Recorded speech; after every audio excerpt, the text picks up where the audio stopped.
Stimulating late-night sporting debate for long-distance lorry drivers, young mums, What time do you call this? Coming on? and students who've taken too many of those caffeine tablets. The Two Mikes, Parry and Graham on Talk Sport. Nobody's ever seen a white rhino, so it doesn't matter. Well, people have seen it. No, nobody's ever seen, like, a dinosaur, but we still, revere dinosaurs, so we'd still revere the white rhino, even if there weren't any white rhinos. It doesn't really matter if the white rhino dies. This is Talk Sport. We are the Two Mikes, and I'm very, very happy to say it's time to say a very good morning to Mr. Mike Porky Parry. Very good morning to you, Mr. Parry. Well, a good morning to you, Mike, and of course I'm not in a very happy mood at the moment No, because I can tell.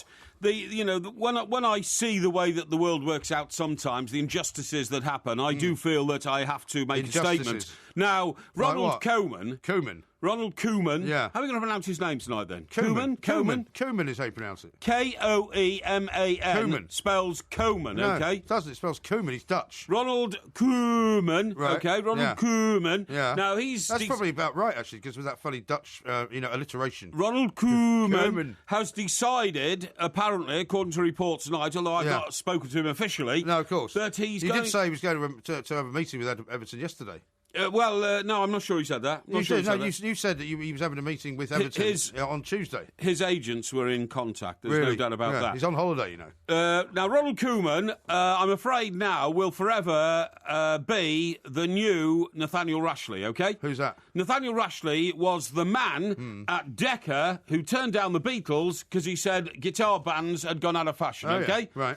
So Nathaniel Rashley was one of the world's biggest ever jerks, OK? This could be one of the most ridiculous comparisons ever made. No. Ronald Koeman has turned down the opportunity to go and join Everton, decided to stay with Southampton. Right. Now, let me tell you this. Southampton, in the whole of its less than illustrious history, right? Why are you having to go to Southampton? Hang on. Is famous for only three things. OK. One, Matt Le Tissier. Yes. Two, the fact that... Alan Shearer. No. Alan Shearer's more famous as a Newcastle boy. He just actually started. But he still you played shut for up and let me What about explain. Gareth Bale? Gareth Bale played for Southampton. Theo Walcott started at Southampton. Southampton is famous for only three things. Matt Le Tissier, who played all his football at Southampton. Yes. That's point one. Yeah. Point two, the fact that occasionally cruise ships that have got nowhere better to go pull into the shoddy... It's a very big cruise ship area. The shoddy riverside area of Southampton, which is a disgrace when compared to places like San Francisco, Hong Kong, Sydney Harbour. I don't think that's a fair comparison. Oh, it's a disgrace. I've been there. It's a load of rusty old sheds. Rusty old sheds, that's all they are. Most places where ships pull into are not the most nice part of town. Oh, they're supposed to be, the welcoming waterfront and all that. And the third thing about Southampton... I thought you wanted to do a show in Southampton. The third thing about Southampton is that everybody in Southampton calls each other Mush. Mush? Are you all right, Mush? How do you know that? How do you know Mush? Because I go there occasionally, unfortunately. Why do you go to Southampton? Because it's near to where I live on the south coast, and I occasionally go Right. Where do you go in Southampton? Hang on, the Admiral's Quarter, to look at the opportunities... Is that where the Admiral comes from? No. To look at the opportunities to invest in property. Oh, yeah. However... The Admiral's Quarter. However, I find that, the more times I go to Southampton, the more I find that I get the feeling that there's a losing streak about Southampton. Oh, really? You know what I mean? Well, how about this for a losing streak? They finished 6th in the Premier League with 63 points. That's pretty good, yeah. Yeah, not bad at all, having won 18 games, drawn 9 and lost 11. Yes, and how many top-flight championships? Everton, on the other hand, came 11th, somehow crept into the almost halfway point of the league, having won only 11 games, drawn 14 and lost 13. Yes. With 47 points. Yes. That's one season in 150, OK? Well, they've still finished 16 points ahead of Everton. How many top-flight championships have Southampton won during their lifetime? I don't think they've won any of them. No, they haven't won any. No. How many FA Cups? I would say maybe one. One, he's absolutely right. Yeah. Bobby Stokes. Bobby Stokes, you can forget that. Yeah, what a great final that was. Exactly, Tremendous. So, and how many league titles have Everton won? 8. 8. So when was the last one they won? 1987. Dear me. Yes, so very long time ago. which is very good. It is a very long time ago. And, I don't think you should be so worried because maybe sometimes things are just not meant to be. No, I feel sorry for Mr. Koeman. Things are just not meant to be sometimes. Mr. Koeman. But if you look at the statistics of the table and the way that things are right now, Southampton's a very well-run club, and I'm sure he's very happy there. Name me, go on. He's probably done the right thing for him. Go on, name me one pop group that ever came from Southampton. I can't name you a pop group that came from Southampton, but I'm sure there are some. Right, name me 100 pop groups that came from Liverpool. Well, Liverpool's produced an awful lot of bands. It's a very big city. Exactly. It's a much bigger place. No, it's not. It's not. It is. It's the same size as Southampton. Well, you're saying Liverpool and Southampton are the same size? Absolutely the same size. I'd be very surprised if that was true. Absolutely same size. I'd be very surprised if that was true. Name, I don't know what you're so grumpy about. Name me some achievements of Southampton. What's it famous for? Well, if you want to... Adrian Edmondson comes from Southampton. Adrian Edmondson? Yeah. Is he the fat bald guy? I wouldn't say he was fat. Okay. Is he the guy in the Young Ones? Remember the Young Ones? Okay. Is he rotund and bald these days? Well, he might be more rotund and bald than he was before. Yeah, that's what I thought. And you're saying that because he comes from Southampton, that puts Southampton on the map. Is that their only claim to fame? I'm not saying that. I'm just saying that you and your usual bitterness. I think Gosport's more famous because it's my home. Gosport is a terrible place, and as even people who live there will attest to. No, not at all. Craig David apparently comes from Southampton. Who does? Craig David. He's a pop star. Sorry, who's he? Craig David. He's a pop star. And what was his last number one hit? I can't remember. Can't remember, no. And neither can the rest of the world either, by the way. Anyway, Mr. Koeman has decided to stay down in Southampton. It says here, archaeological finds suggest the area has been inhabited since the Stone Age. Yeah. It's quite an old place. And I think a few of them Stone Age people are still there, actually, on some of those estates on the edge of Southampton. Raided by the Romans, the Vikings, the Normans. Yeah, right, yeah. Yeah, plundered a lot then. Famous place, a lot of plundering, Yeah, okay, yeah. Well, I don't know why you're so against Southampton. This is the trouble with you. Just because some story has gone the wrong way, just because some guy has decided not to join Everton, you've suddenly launched an outrageously kind of over-the-top attack on a city full of very fine people, many of whom will be listening to this show. Tell me, if I were them, would quite frankly start just saying some kind of boycott of Porky should start. Hang on, name me one erroneous fact that I have uttered about Southampton this evening, please. Well, I don't know whether you've issued any erroneous facts. I haven't said anything erroneous at all. You've compared it unfavourably to Liverpool. You've compared it unfavourably to Hong Kong, to Sydney, to San Francisco, which I think is an unfair comparison. It's like me comparing you to George Clooney and Brad Pitt. Really? Let's compare you to George Clooney. Yeah. Okay, Porky Parry, net worth, about 3 million? Well, I know, that's rubbish, it's ridiculous. Well, only about 10 million? No, we're not getting into that. George Clooney, net worth about, 100 million? Well, I don't care about George Clooney. George Clooney's beautiful wife, the lawyer. Amal. Your beautiful wife. Amal? A man? She's not a man. Amal. Amal. The name Amal, Amal, yeah. Beautiful wife. Yeah, so he doesn't even know the name of his wife. Very successful woman. She flaunts her legs a lot. Your wife? No, you haven't got a wife. That's a personal choice. Charitable works. Porky gives £10 a year to the Friends of Chester Cathedral. 100, actually. 100, actually, sorry. £100 to the Admiral's Club down in Gosport. Yes, that's right. The old drunken Admiral. That's for sailors who drowned. Drunken sailors who drowned. Yeah. Let's see. George Clooney, homes around the world. What's this got to do with Southampton? Because you're comparing Southampton to San Francisco and Hong Kong. Rubbish. I'm comparing you to George Clooney. Homes in Lake Garda.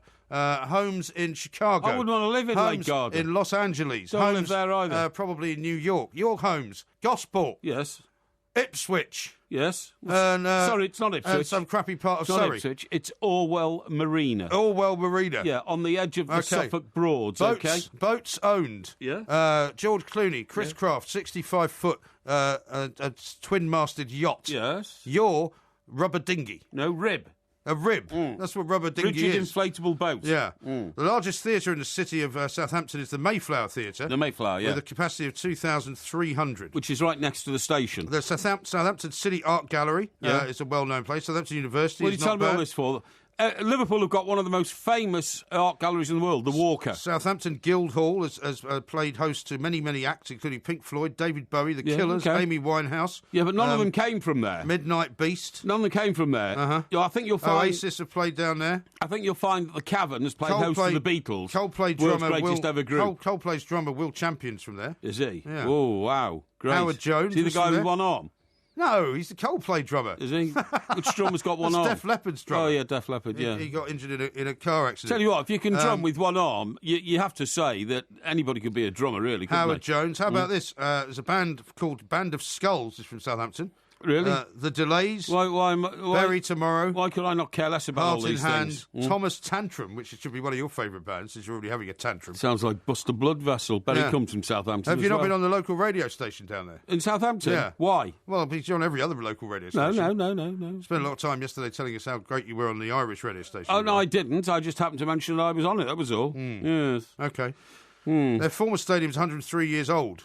It's not as old as Everton, is it? The former stadium? Yeah. Yeah, that was the Dell. Yeah. Yeah, well, they've knocked it down now. Yeah, I know. But Everton is still playing in Ed Dump. Oh, no. See the time, by the way. We've been around since 1878, mate. Yeah, that's what I mean. So your stadium's older, but you're still playing in it. What does that tell you? Maybe that's why it's not coming. Our stadium's one of the most famous in the world. Yeah, this is Talk It's Sport. the first stadium to have stands on every side. Be quiet. Talk Sport. And it's in! A diving header at the end of a 50-yard run. From the root to the tip. Talk Sport. On my way to see my friends, you lived a couple blocks away from me.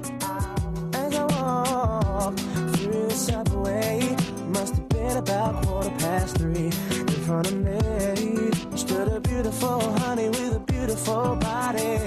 She asked me for the time. I said the cost of her name, 6-digit number, and a date with me tomorrow at 9. Did she decline? No. Didn't she? Any idea? I bet you that fan is from, or has some connection with Southampton. Yeah, it's Craig David. Craig David. It's a massive hit, that. Massive. I thought Craig David was the actor guy in Coronation Street. No.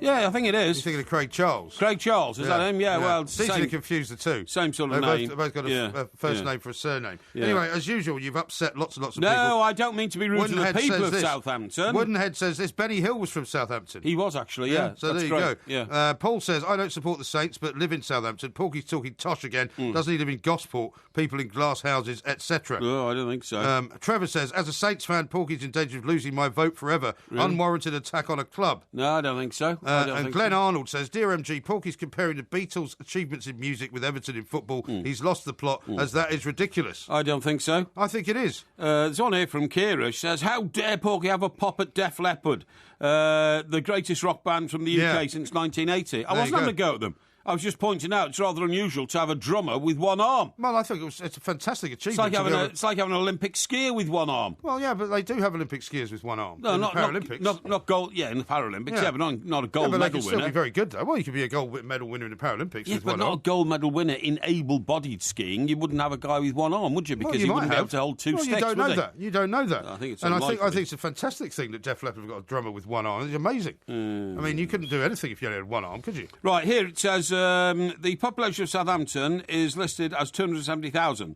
Population of Liverpool, 470,000. Less than twice the size, yet 100 times better. Well, so they're not the same size then, so you can see. Well, it depends whether you take the hinterland or whether you take the town itself. No. Yes, it does. I mean, there's no way. I mean, Liverpool is one of the major industrial cities of this country, right? Southampton is not the same size as Liverpool. Never has been, never will be. Yes. There's one here from a guy called Mark, and he says, oh dear. Do you think Porky's offended by the conclusion that Southampton is a better club to manage than Everton right now? Of course I'm not offended. I don't get offended by things like that. No, of course you don't. So I don't even worry about it. Yeah. Now, I want to talk to you about Jose Mourinho. Don't want to know the result, winners and losers?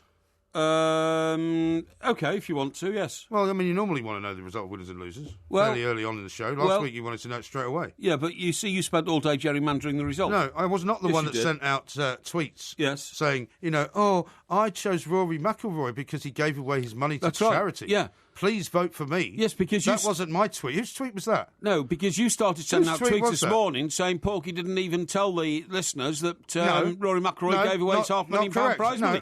So you were sticking the boot in on me. No, I think you'll find. Whereas I gave our listeners. The trouble you is, right? The trouble you is that you forget that on social media everything is timed, right? Yeah. So you will see that my response to your tweet was actually you didn't tell anybody at the time because you didn't know. So it was my response to your tweet. You sent your tweet out first. I have respect for our listeners, and I don't have to... Not the ones in Southampton. I don't have to spoon-feed them all the facts. They knew that I chose Rory McIlroy because of his enormously generous gesture to give this £500,000 prize money away to charity. I didn't have to point that out to them. In fact, I would have been insulting their intelligence had I done that. Yeah. But you tried to make out that I was ignorant in not telling them these things. Well, because you didn't tell them at the time. How about this tweet that you sent out 13 hours ago? Yes. Lots of support coming in for my winners and losers selection. Many thanks. Just a few more needed to beat El Fatso. Yes. Hashtag vote Porky. Yes. What's wrong with that? Well, it didn't work for a start. And why did you say that? Because you lost, I'm afraid, by quite a considerable margin. I don't think so. 54% to 46%. In many ways, a complete and utter wipeout. I don't think so. Yeah, I'm afraid those... Read it and weep, matey. Those are the figures. I have the moral high ground in winners and losers because you don't have the high ground because you're losing now 3.5 to 2.5. I don't try and emotionally break people up, by choosing my own mother and all that kind of stuff, Now then... Well, it's not my business whose mother you choose. Now, you chose somebody else's mother, though, didn't you? You chose Claudia Ranieri's mother. No, I didn't. Yes, you did. No, I didn't. Yes, you did. No, I didn't. Yes, you made Claudia Ranieri's mother one of your winners because Claudia Ranieri flew out to see her. Do you remember when Tottenham were playing Chelsea? I have no shame in... You have no shame, that's true. I have no shame. Here's another one you sent out 9 hours ago. Yes. You fat-faced, four-eyed, fraudulent fool.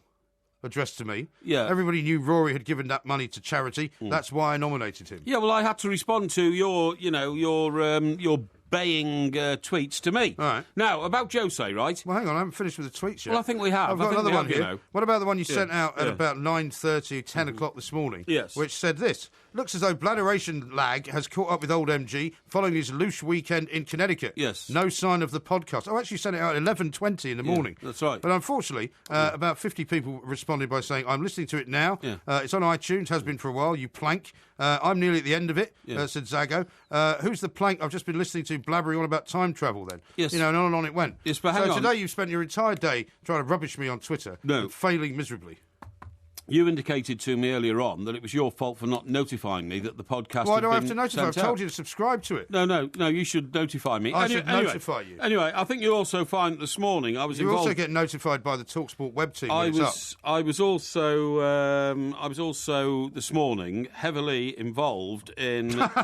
I bet you were. You were in Epsom, right, Mr. Brazil? In doing a huge show with the you stars. were on from 7 to 7:30. Excuse me, with the stars. Oh, no. What about the work behind the scenes? Well, I don't know about the work Oh, behind there's a lot of the work scenes. Didn't behind sound the like scenes. there was much done, really. Oh, there's a lot of work behind the scenes, mate. And all the very biggest stars of the racing world were at Epsom today. Right. And guess who was asked to go and, address them and talk to them? Who was asked to go? Me. Oh, you were talking to people, what, you mean outside of the radio? Of course. Because I've just been told that at 7:46 you received an email saying the podcast was up.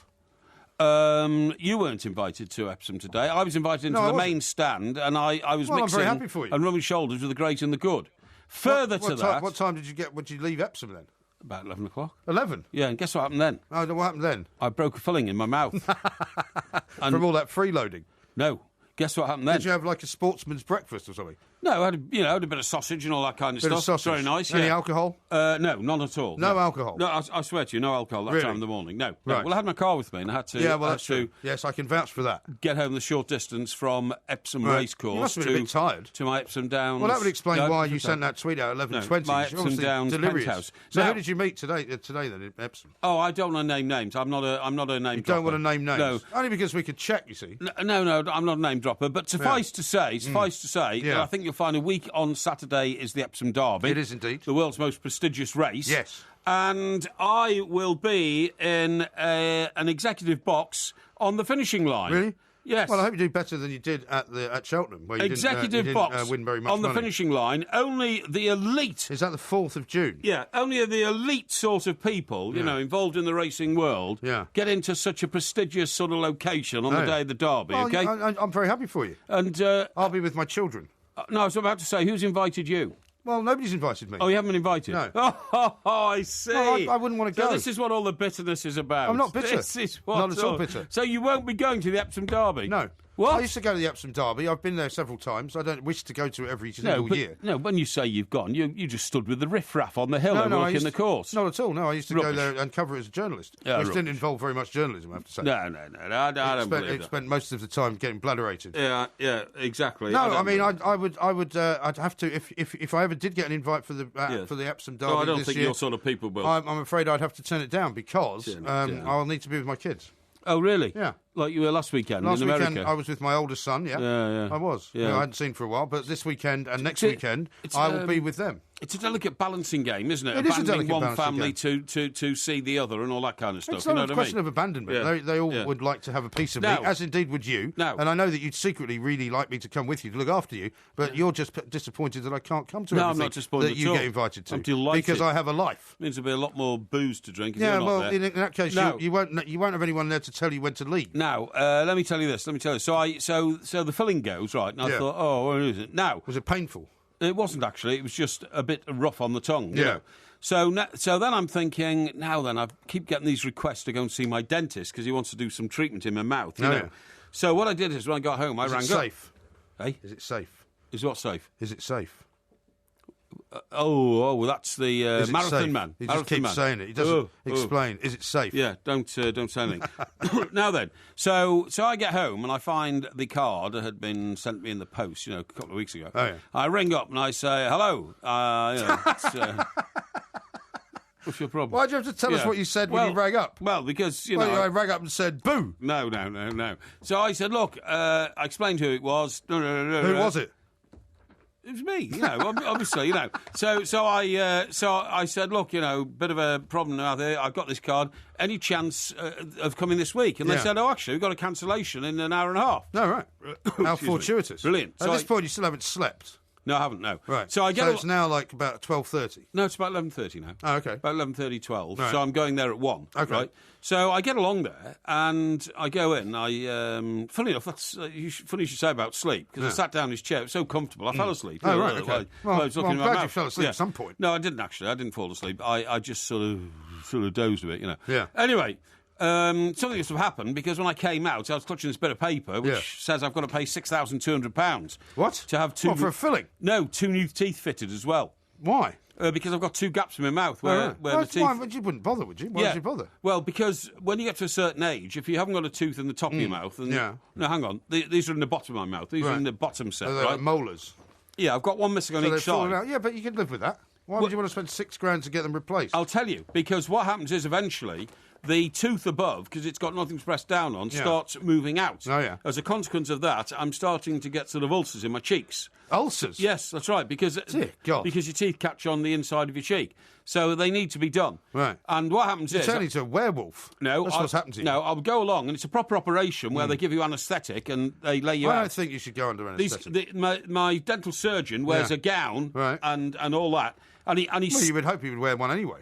No, I'm in a proper gown with the face mask. Do and all they that do kind it of in the stuff. surgery or do they do it in the dental office? No, they do it in the surgery. Eh? Do it in the surgery, proper surgery. So you're not in a hospital? Well, it's like a hospital. No, it's a it's hospital not. room. No, because if something goes wrong, you're not in a hospital. Well, I think I wouldn't do that. I nothing think will that go sounds wrong. very dangerous. Anyway, no, people go under anaesthetic all the time, and something goes wrong. Yeah, well, you never know about it because you're asleep anyway. You just don't wake up. Well, you don't wake up. Or you wake up dead. That's now what then, I mean. So Well, that's not going to be very helpful. So no. So We've got what a lot of shows to do this year. Yeah, I know. They're gonna plant these 2 like metal bolts into my mouth, right? Okay. Let's put a couple in your neck while they're at it. And then 6 months later, you go back Seen the time, and they fit a perfectly shaped cap on top of it. So it's all brilliant stuff. 6 months. Yeah. So you're going to have bolts in your face for 6 months. Yes, that's right. Yeah. Well, like a brace or something. No. Will you be able to talk all right? No, just sunk into my jaw. No, not my jaw, my gum. Sunk into my gum. That sounds very Which painful. is part of your jaw. I don't think you'll be happy with all that. Oh, no, it'd be I good. would advise you against it. No, it's good. It's good. I've decided to get it done. So Really? there we are. All sorted. £6,000. I still haven't told you about Jose Mourinho. Man of the people.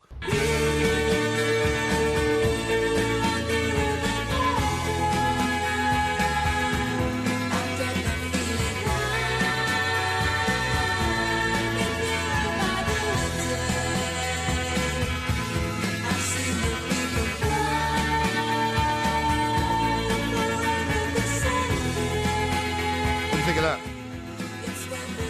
You like that? Who's that? It's a band called The Delays.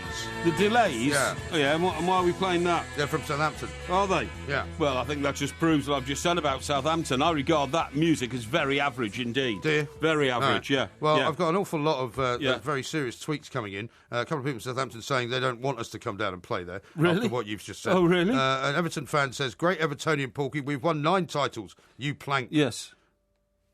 Yes. So you said 8. Yes, that's fine. Well, so you got it wrong then. Well- and somebody else has said... when No, I you were didn't down get it wrong. You said 8. I said 8. It's 9. It's 9. So how did you not get it wrong? Because that's a slip of the tongue. Oh, I see. 8 and 9 are next to each other. Oh, okay. And if in my mental, vocabulary... Well, it's also quite near 7. What? It's also quite near 7. Yes. Yeah. I agree with that. Moz says this. Yes. Were you rubbing shoulders with the jockeys down at Epsom?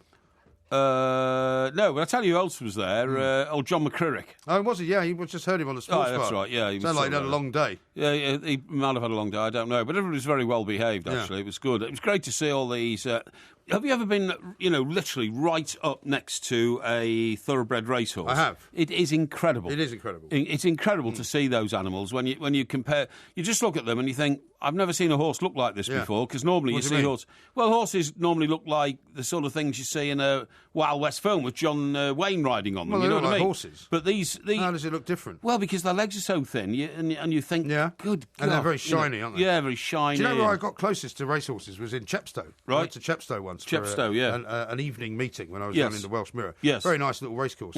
And where they walk them around just before they lead them out the parade to the race. It's very, very close to where you can just get right next to it. Quite often when Mr. Brazil and I go to a race meeting, be it Windsor or maybe even Cheltenham. We went to Windsor together. Went to Windsor together. They asked us. I did very well there. Yeah, you did actually. Yeah, they asked us to go out in the middle, and we judged the best dressed horse. Yeah. Because the grooms for the horses, they cut their coat in a particular way, and they plait their mane, with ribbons and all that kind of stuff, and they do their tail up and all that kind of stuff, and it's a tradition. You find the best result. Anyway, listen, let's get back to Jose for a minute. Let's do Jose Mourinho, because you've been talking about it for 20 minutes without saying anything. Because, this whole saga now is dragging out. It's become a farce, a complete and utter farce. And what I find most offensive now is that years ago, when a manager got an offer to go to a club, so for instance, Davy Moyes, right? Yeah. He was manager at Preston, he was. and he was interviewed by Mr. Bill Kenwright, the Everton chairman, and David said later he would have crawled over glass to have got that job. Okay, and I'm not just talking about Everton. I'm talking about managers. I mean, I bet you Brendan Rodgers was the same when he went to Liverpool. I'm sure he was. Yeah. The idea of taking on a. What do you mean? Like couldn't wait to get there? Couldn't wait to get there. Big traditional club. The last thing they ask about is the money. To be honest, they know it's going to be loads and loads of money. So it's just a question of, well, is it 1.5 million or is it 2 million? But but it would be irresponsible to take a job that was as highly paid as these jobs are without having somebody negotiate on your behalf, wouldn't it? Yeah, but hang on. Let me just finish. You want to make sure that all the bits and pieces are right. Let me just finish. All right. So apparently the deal is done. Apparently the terms of the contract are sorted. Apparently the amount of money is going to be paid is now agreed. Yeah. Apparently, the length of contract is agreed. Yeah. But now we're stalling on, quote, image rights. Image rights, yes. Well, a very important part of any contract in football now. I mean, to be perfectly... What do you mean? Image rights. Image rights are very important. He's a famous man because he's at the world's biggest football club and people are going to take pictures of him. He's a famous man. He shouldn't be paid more for that. No, it's not a question. Rubbish. No, it's not. You don't understand the concept of image rights, obviously, because what it means is that anything that Manchester United makes in connection with, image rights, which involve Jose Mourinho, he wants to get a cut of it, which is what Wayne Rooney gets, which is probably what Romelu Lukaku gets. Rooney's a player, which and that's I'm different. sure Roberto Martinez gets. No, Barcelona have the same deal. Lionel Messi makes a load of money from the image rights. I think it's pretty ridiculous Why is now it that ridiculous? managers are getting image rights. I mean, Well, do you know what will happen next? world. Tomorrow we'll be told, right, OK, so last night Jose's agent, Mr. George Mendes, flew in. We have now sorted the image rights problem. However, Mr. Mendes is now negotiating with Ed Woodward about Woodward. Hey? Woodward. Ed Woodward. Sorry, what do you think his name is? Well, it's Woodward, isn't it? It's Woodward. It's a different. The first syllable is different from the second one. Well, there's just a slight intonation difference. You phony. It's not phony. So That's how I anyway, speak. It's Woodward. So we hear this morning. That the deal is almost done, but there's one crucial issue now which Georgie Mendes and Mr. Woodward are sorting out, and that is the shade of red paint that Jose Mourinho requires his new office to be repainted in. You would love all this, though. If you were Jose Mourinho, you would be insisting He's on asked all for this. his new office to be repainted, but the contract must specify the particular colour. Well, that may be the case. Also, Jose, as a company car, was offered a Bentley, but he wants a roller. Yeah. You know, this is something that he's insisting upon. This is all mythical, by the way, folks. This is not true. I'm just telling you how ridiculous these contract negotiations why is it get ridiculous? to. Hang on. Sorry.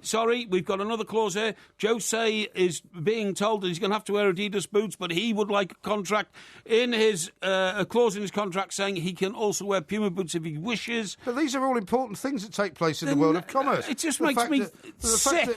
He's getting about 10 million a year, you know, and he's haggling on who's going to take my picture, and when they do I get a few bob from it? It's ridiculous. Yeah, because that is the way that modern football is. I don't see why you're so surprised. It's not the way that modern football should work. Well, how do you think it should work? I think owners should say, Jose, let me just tell you this, son. We're the biggest football club in the world, and for you to be the manager is an extreme privilege. Well, if I was Jose Mourinho and somebody called me son, that's the first time I'd walk out of the room. Here's the contract. That's how much we're paying you. If you want it, take it. If not, I've got a queue of 50 people who'd like to do the job. Yeah. You taking it or you leaving it? Yeah, but they haven't got... Sorry? Image rights? But that's why you're no good at negotiating. Image rights? Nobody wants to take a picture of you, pal. You know, remember, you've got grey hair now. You're not the young boy you were. But that's why you are no... Sign the contract. That's why you are no good at negotiating, because Jose Mourinho doesn't need to be the manager of Manchester United. Manchester United need him more than he needs them. No, that's If he didn't go there, he could go to PSG. No. He could go to a whole host of other places. He could have even tipped up at Everton and they would have fallen down their hands and knees. Yeah. As you said before, you would have crawled over broken glass. I would have done, to get Jose Mourinho to come to Goodison Park.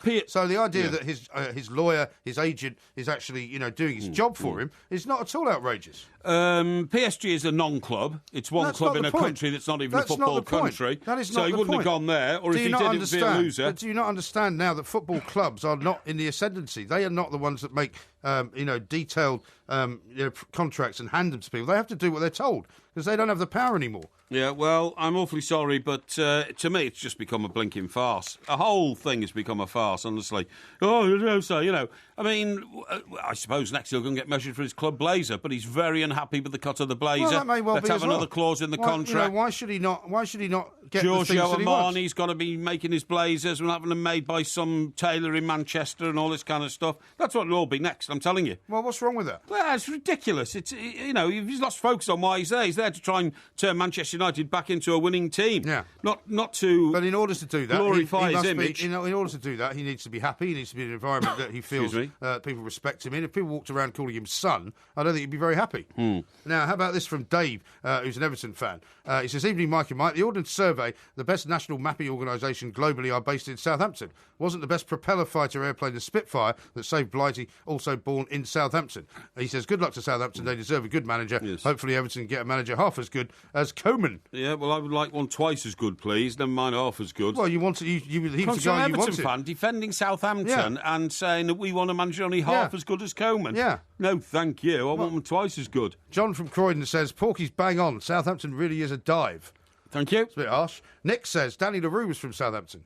Was he? John from Leeds says, "If Liverpool is so brilliant, why does Porky live in Surrey?" Because my work is in the southeast of England. Let me tell you as well, Danny LaRue, in his later years, lived in a vast house on a vast estate in Leicestershire. He used to live in Hampstead. Well, he might have had a house in Hampstead as well. No, he lived in Hampstead. He lived in the next road down from me when I was a kid. Hang on, every time we talk about somebody famous, you always pipe up, "Oh, he lived in Hampstead next to me." That's not true. He lived in Hampstead across the road from me. That's not true. Oh, he lived in Hampstead around the corner from me. I know that you feel somehow, inferior to me because you grew up in a cul-de-sac in Chester. No, I don't. But, the point about what you've just said is rubbish. Who was the last person I said lived next door to me? You said that your sister was infatuated by some rock star who lived opposite. No, I said that Jimmy Lee came from Slade to look at a house. Yeah. He did not live there. He went to look at a house. He didn't buy it. I also told you David Graham lived next door to me, who was the voice of the Thunderbirds. There you go. Right? There you go. Well, he's hardly a massive celebrity. And Danny LaRue lived in Platts Lane, which was just down the road from me. Really? I used to walk past his house every day. We lived in Leicester as well. Well, he didn't live in Leicester at all. Absolute rubbish. He lived in Leicestershire. Rubbish. Absolute rubbish. He had an estate in Leicestershire. No, he didn't live there because I used to see him nearly every day when I was at school. Yeah, well, that was a long time ago. That was 35, 40 years ago. Yeah. Since then, mate, he's lived in Leicestershire, Really? believe me. Is I he know still these alive? things. Hey? Is he still alive? No, he pegged it a long time ago. Pegged it? Yeah. Charming. This is Talk Sport.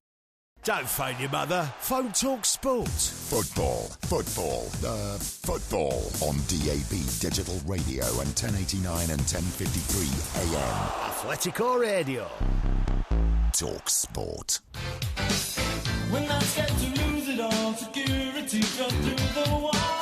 Future dreams we have to realize. 1,000 skeptic hands won't keep us from the things we plan, unless we're clinging to the things we prize. And do you feel scared? But I won't stop and What do you think of this one? Sorry? What do you think of this one? What, that record? This song, yeah. It's all right. Yeah. Howard Jones. Howard Jones? Remember Howard Jones? No. Surely you must remember Howard Jones. Who's Howard Jones? He was quite a big star in the sort of 80s and 90s.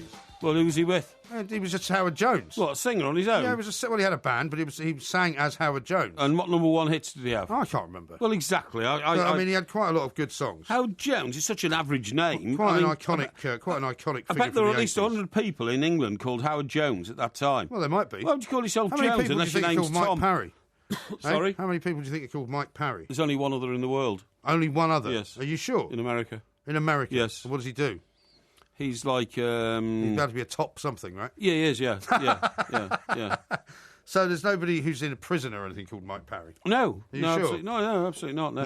No. Now, I've just looked up about what you said about Danny LaRue. He bought a hotel in Warwickshire. Right, there you go. For Told more you. than £1 million Yep. in the 1970s. He did not live there because he lived in Hampstead. No, he had a suite of rooms there, honestly. Yeah, but he didn't live in the hotel. He had he a suite bought a of rooms hotel, which was later sold. Yes. And the two Canadians he'd bought it with basically got into all sorts of trouble. And there was a police investigation. Terrible. And apparently he lost more than £1 million. And he Terrible. died in Tunbridge Wells. So it was nowhere near Leicestershire. It wasn't a sprawling country Sorry, what do you mean mansion. it's nowhere near Leicestershire? It was in Warwickshire. That borders Leicestershire. Yeah, well, it wasn't Don't you know Leicestershire. your Midlands counties? Yeah, but it wasn't Leicestershire. Well, it could be a mile away across the border in Leicestershire, couldn't it? Yeah, but it's not right. It doesn't matter. You don't seem to care about facts. It's the Midland counties. It's incredible that you made a life as a journalist when you get so much wrong. No, I don't get mean, things almost wrong. every fact that you've somehow come out with is wrong so far tonight. Don't be ridiculous. Now, here's Tom. Right. Isn't it wonderful how bitter and twisted Porky is tonight? I think you should have tried to get a bit more sleep. I don't need sleep. I just managed to get through the 24-hour cycle, by apportioning a particular amount of energy to each particular task. Now, here's something That's that you'll all. be interested in. Pay says this. Apparently, part of the problem is Chevrolet sponsor United and Mourinho has a deal with Jaguar. So that could be a problem because they might want to give... But I'm pretty sure all the United players don't drive around in Chevy. They do, actually. They do. Do you know The only Chevy I would drive is a Chevy Suburban, which is that great big thing, Yeah. which looks a bit like Cadillac Escalade. Why have you come back to coughing I again? don't know. My you said cough's you were. come back. I don't know. I thought you said you were cured. Do you know what? When Jason Cundy comes in the studio, he starts coughing. I started coughing as soon as I came in the office. When tonight. Alan Brazil comes in the studio, he starts coughing. Yeah. I've spent a week getting rid of my cold and cough, and I've just walked in here tonight and coughing. They switched on... No, seriously, they switched on the air conditioning. I bet they've just switched it off because they switch it off. forget. Yeah. Scott says just as well Porky doesn't have image rights in his contract, he would owe TalkSport money every year. Oh, that's very nice, isn't it? Yeah. You made a point there about something. What was it? I've forgotten. well, about Joe saying his about Joe Jaguar. saying, well, the Chevrolet and a Jaguar. Chevrolet. Well, yeah, funny enough. And not being detrimental to any commercial car company. Cause No, of course. One of them might want to give you a free car. Well, they did, actually. This is the point. Chevrolet, I was talking to... Really? Yeah, about... When was this? About 2 years ago. All right. Seriously, You told me. I think at the time, I was... Well, you've been doing stuff with me 2 years ago. I think I'd taken delivery of a new Jaguar or something like that, Oh, yeah. But anyway, the point is that whilst I was very grateful and that kind of stuff, the one thing I found when, talking to people about Chevrolet and all that, is that some customers think that the gold Chevrolet cross, is a bit garish, you know what I mean? A bit sort of bold and, and it's a bit unkind because... It's not what you would describe as elegant. Well, Chevy is still one of the most iconic sort of names of cars, well, isn't it? the old Chevrolets are great, but I think the Exactly. problem now is that they make these kind of cheap not cars. particularly good-looking cars. Not particularly expensive. And I mean, in America, there's still, a lot of Exactly. people driving around in Chevrolets, but here, yeah. because they're trying to make them smaller Yeah. for the European market, Yeah. I'm not sure that works. It'll forever be remembered, won't it? In the American Pie song, I took my Chevy to the levee, but That's the levee right. was dry. Yeah. I took my Chevy to the Don't sing. levee, It's but bad the for your throat. levee was dry. And all good boys are drinking whiskey and rye, very good. Singing? Singing, this will be the day that I die. Might be if you carry on coughing. This will be the day that I die. Did you read the book of... And then it goes on. Yeah. There you go. You don't want to sing the whole thing. No, of course Michael not. says this £6,000 for 2 implants plus crown sounds pretty good value for money to me. Really? Is that all you're paying? Yeah, Have you okay. got some cut-rate dentist? I don't know, might have, you know. Doesn't sound like good value for money to me. I won't bother. Yeah, no, I suppose it's quite good, yeah. No, I'm telling you. thought we got over all this. I'm telling you, why does every broadcaster that we have here complain that they're Maybe perfectly healthy? You know what we'll discover at some point down the road? Is we got some Legionnaire's disease going through the old... something like that, yeah. Going through the air conditioning system. Yeah, but Jace complains about it every night, and every night comes out and his nose is Well, streaming. you've infected us all with it, that's why. I haven't infected you with anything. I've been infected by somebody else, but anyway, there we are. Yes. Right. Glenn Arnold says, Porky doesn't need bolts in his mouth, he needs a muzzle. What? The bolt should be in his neck. That's very Ha hard. ha. And Very Matty harsh. says the only reason Porky's going to Epsom is because it's free, and the only bitter one is Porky, as Southampton are a better club. I'm not even going to respond to that. I'm seriously not, okay? Okay. Now then, what I want to tell you about is... Let me see. Hey, by the way, you know what I wanted to mention to you the other day, yesterday, which I forgot to do, was this Lincolnshire police story. Have you seen this Lincolnshire police story? Where Ridiculous, basically they've got this private... They're trying to privatise the sort of the emergency services number, Yeah, that's right, 999, and they want to make sure that it's performing properly. So when people ring up, they don't want to wait too long to answer. And apparently these guys decided it'd be a great idea to make the figures better, to start ringing the number themselves. That's right, and and answer it really quickly. That's right, yeah. Because that would bump up the response rate. That's right, Well, yeah. how ridiculous is that? I know. Well, that's Shouldn't the these people allegation. go to jail for that? That is the allegation. That is the allegation. Yeah, Well, the they've allegation. suspended a load of people for it. They've suspended a lot of people amidst the allegation, apparently asking friends to ring up. But what their friends were doing, apparently, the allegation is ringing the guy and saying, I'm going to ring 999 in 10 seconds. Thanks, mate. Yeah. And then they pick it straight up. I mean, that's like somebody on a radio station making up text is. messages and sending them in. It is. And you can't do that sort of making thing. up text messages It's and illegal. sending them to your producer and saying, look, here, these are responses. That's a shocking thing to do. That'll get the audience going. You can't do that. No, of course It's not. not allowed. No. Now, listen, I'll tell you what I was going to tell you about. We're talking about cars and Jose and all that, right? I have found my perfect car. Have you? I thought you were buying an Aston Martin. Well, that's been my ambition up till now, but Yeah. I'm going to show you this now, right? And I don't need to say who's reviewed this car and anything like that. Right. But this car is the most beautiful thing I've ever seen. It's a drop-top Rolls-Royce Dawn. It's is just this a about new Rolls-Royce? It's just about the most perfect car I've ever seen in my life. When you say drop top, does that mean soft top? Yes, soft top. Yeah. So it's like a cabriolet. It's a two-door Rolls-Royce. Why do you call it a cabriolet. drop top? Well, that's what they call it, isn't it, in America? Because In America? Yeah, because it Oh, look folds who's back. reviewed it. No, I don't want to name You don't want to the name review. him? No, thank you. No, I'm okay. not naming the reviewer. It's no. somebody else who can't be named. Somebody who can't be named, that's Yeah. right. But I mean, I just looked at it and I read, the report on it. It's like literally driving on a magic carpet. 265,000. Exactly. Well, that's ridiculous. I have an ambition to get one. That's more expensive than the average house. I have an ambition to get one. You would look ridiculous in a Rolls Royce. Well, I don't think I would. Yeah, you would. No, I think you would look ridiculous. I think you grow into these things, and I think the time is now right. There are certain cars I think that you my time should has not, come. Certain cars that you should not sit in. Okay. Well, and Rolls Royce is one of them. You shouldn't sit in a Ferrari. You shouldn't sit in a Lamborghini, and you shouldn't sit in a Rolls Royce. I think a Bentley would be all right, but somehow Rolls Royce is a bit more ostentatious. No, I don't think so. And the only way you can sit in a Rolls Royce properly and drive it is either if you're one of these kind of film star looking type of people who sits there with the the roof down, looking all bronzed and successful. Yes. I mean, let's face it, you don't look bronzed and successful, do you? I don't sit in the sun because I don't like the sun and it affects my skin. What are you going to buy a car with an open top for then? Well, I wouldn't. How burnt do you think you're going to get? No, you see, that shows the car with the top down, but you press one button if you read it, and within 11 seconds the roof has come back up. Yeah. Well, there's lots of cars that do that. Yeah, you no, don't have to get Rolls that does Royce it. for that. That does it better than any other car Well, in the world. But if you don't like driving in the open air, why would you get a soft top? No, I do like driving in the open air. I don't like driving in the sunshine. Oh right. Well, when it's raining then. No, I'd have it down in the winter when it's cold. raining. No, not when it's raining, you idiot. You don't need a car to get wet inside, do you? But I would have it. You are a plank. No, I'd have the top down. Can you imagine roaring across Salisbury Plain in an open-top Rolls-Royce in the crisp November cold with frost on the ground?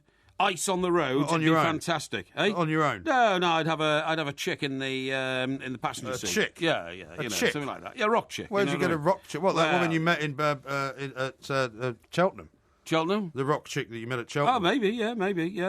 Really? But, it would be, that would be some sort of an image, wouldn't it? You're absolutely right. It would be, people would be falling about laughing. It costs $265,000. The engine is 6.6 litres. You know, that is exactly double the size of the engine in my Merc. How about that? Yeah. It's got an 8-speed box, and it's just fantastic. And it does 20 miles to the gallon, by the way. Well, that's not very good. I think that's fantastic. This is Talk Sport. Rewind. Interselector. Hey, yeah. Hey, hey, yeah.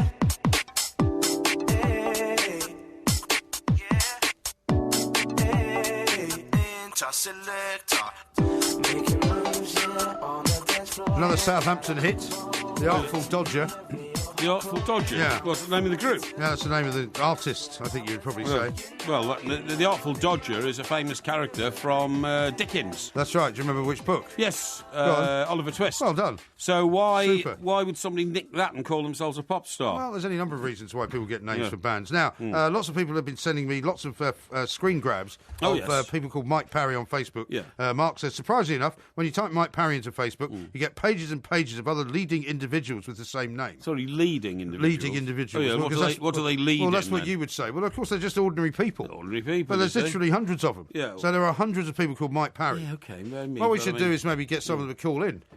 If you want, yeah. See if they're planks like you. Well, no, are they interesting people? If they want to call in and talk to us about something interesting, that's fine. If I they think want they to should call call in. in. Say, hello, my name's Mike Parry. That is not terribly interesting. Well, it is if they can tell us stories about whether they ever went anywhere and got mistaken for you. Let me just say this. I bet there are a million more Mike Grahams in the world than there are Mike Parrys. There probably may well be. Of course there are, But because I it's such a don't- common name. But I don't have if I had a problem name with as that. common as yours, I'd have changed it ages ago to make myself sound a bit more special. Well, my name, of course, Graham, is an old Scottish name. Belongs to one of the top 10 clans in Scotland. We have our own tartan. We have our own castle. Oh, really? Yes. Oh, what colour's your tartan? The tartan is very similar to Black Watch. I used to have a kilt in Graham tartan. I used to have a and tie where is it now? in Graham tartan. Well, I wore it for my confirmation when I was about 7. Right, and where is it now? I doubt that it exists anymore. Okay, so your current kilt. Where do you keep your current kilt? I don't have a current You kilt. don't have a kilt. No. So you're so proud of your heritage, you haven't even got a kilt. Well, why would I wear a kilt? Well, a Scotsman should wear a kilt. You should wear You it think on I should wear a Hogmanay. kilt? On Yeah, what? on Hogmanay. Hogmanay? Yeah. You mean Hogmanay? Hogmanay. Yeah.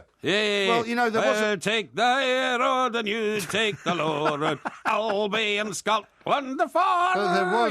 There was, I mean, in Scotland, when you go to a black tie do, a lot of guys wear kilts. Yeah, I know that. You know, but I thought about it a couple of times, and I thought, well, that's a bit of a kind of I'll tell you what we'll do next because February, As right? much as my Scottish heritage and I are very much together, and I'm very proud of it. I'll tell you. Yeah, I was born in London. I'll tell you what we'll do next February. Yeah. Right? This is a promise Next to our February. audience. Next February. Yeah. We will go to a Burns night supper, Uh-huh.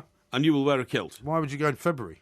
because it's in February. Isn't it in January? In January, isn't it? Yeah. Yeah, January. Yeah. Is it January the 23rd? It is January. It's 25th, I think. January 25th. Right, we'll do that. Now, the point is, you could say, we might be working that day or that night. We'll go the weekend of the Burns night Well, quite dinners. often they're at the weekend, aren't they? Exactly.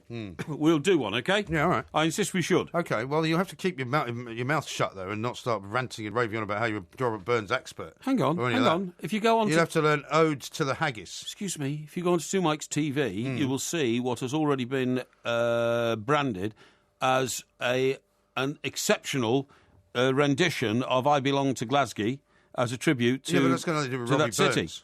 Eh? It's got nothing to do with Robbie Burns. Scottish, and Robbie Well, Burns but you is can't- well, you just the don't- epitome of well, you Scottish can't- culture. Well, you can't just lump everybody in the Yeah, same yeah, way. yeah, come you on. did a quiz on Robbie Burns, remember? I did, yes. You got 3 out of 10. No, I didn't. We've got to choose a quiz for this week, by the way. Yeah, we'll do that next. And we've also got to choose listography. Oh, listography. Can we have some suggestions from the some audience, suggestions. please? Yeah. Let me see whether I can find name 3 favourite headlines. Right. How about so these are all getting mixed up. Yeah. 3 favourite old TV programmes. Yeah. What about? Oh, I like that. 3 favourite old TV programmes. You I like that one. I like What's that your one. favourite day? No, I like the TV programmes. 3 favourite insults for I each do other? a lot of TV watching in my role as a right. TV critic. Well, I might have to look up some more because they're not coming up right at the moment. On DAB Digital Radio and 1089 and 1053 AM. The pressure's on now. Relieve the itch. Talk Sport. Now, I've managed to access all of the great listography suggestions that I wasn't able to access before Excellent. the news. So Yeah. I know that you quite like the idea of doing 3 favourite television programmes as a child, but there's a few better suggestions. No, it didn't say as a child, the original one. You just said 3 favourite old television Oh, programmes. okay, old ones. Don't then, have to all be right. a child. Oh, okay, Yeah. 3 things that make Britain great. Yes. Name 3 men or women that you think have most revolutionised their sport for the better. Right. Which I quite like. Yeah. Name 3 of your old TV shows that you'd like to see come back. Yeah, Yeah. we've done that one. Yeah. 3 favourite bladderation escapades.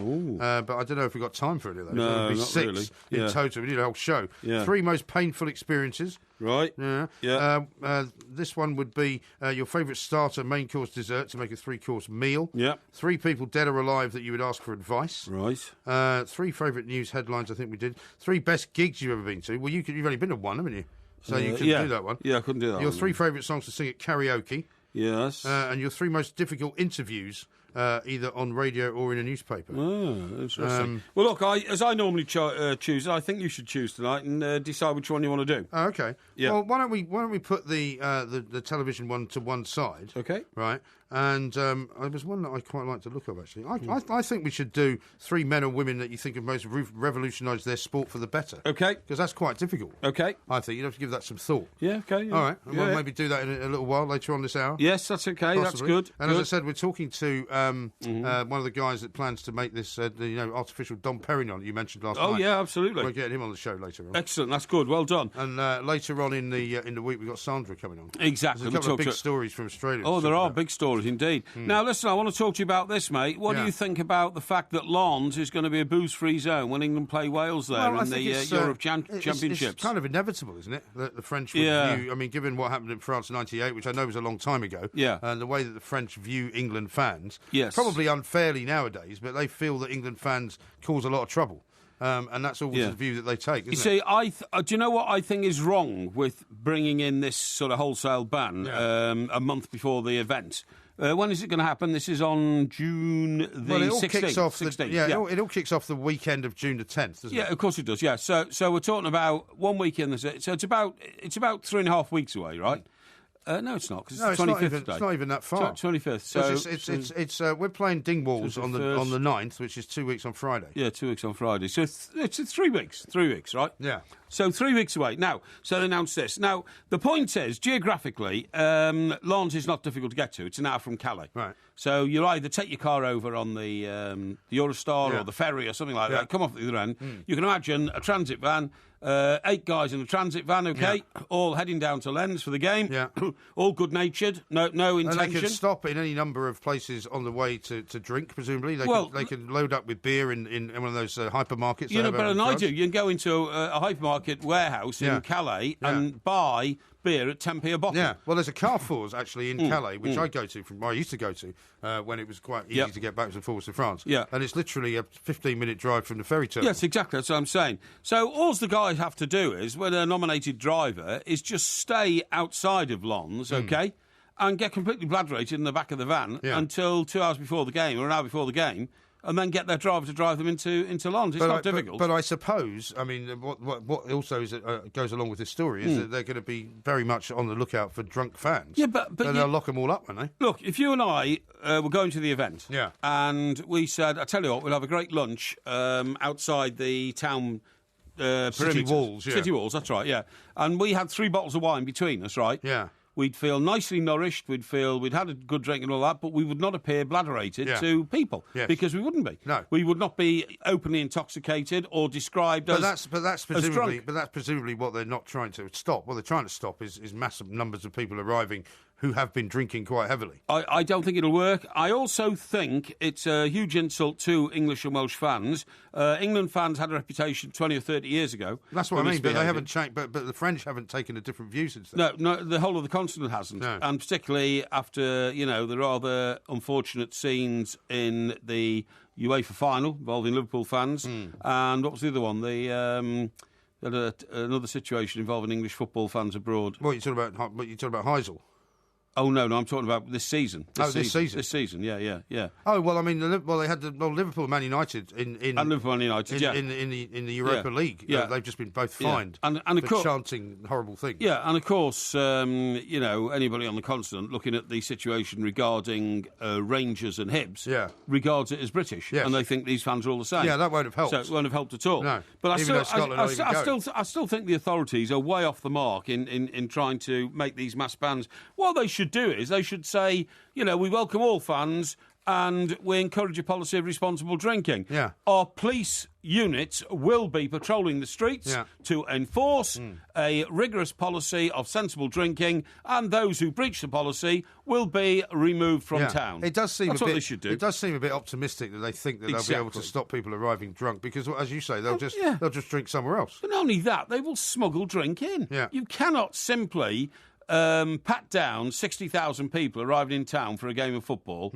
and take all. I mean, you know, they could have anything. They could have a whiskey flask strapped to their ankle or something like that. It's ludicrous. Well, that's the thing. I mean, people, but also, will there not be people who decide to go over to France not just for that game, but who may be based somewhere else? Of course. And will sort of load up with whatever it is they want before they get there. I mean, it seems a ridiculous thing to be such a big deal, in my view. I totally agree. Yeah. I totally agree. I mean, in America, where drink is banned on beaches, you know, the number of people we knew used to go off to the beach on a Saturday, right?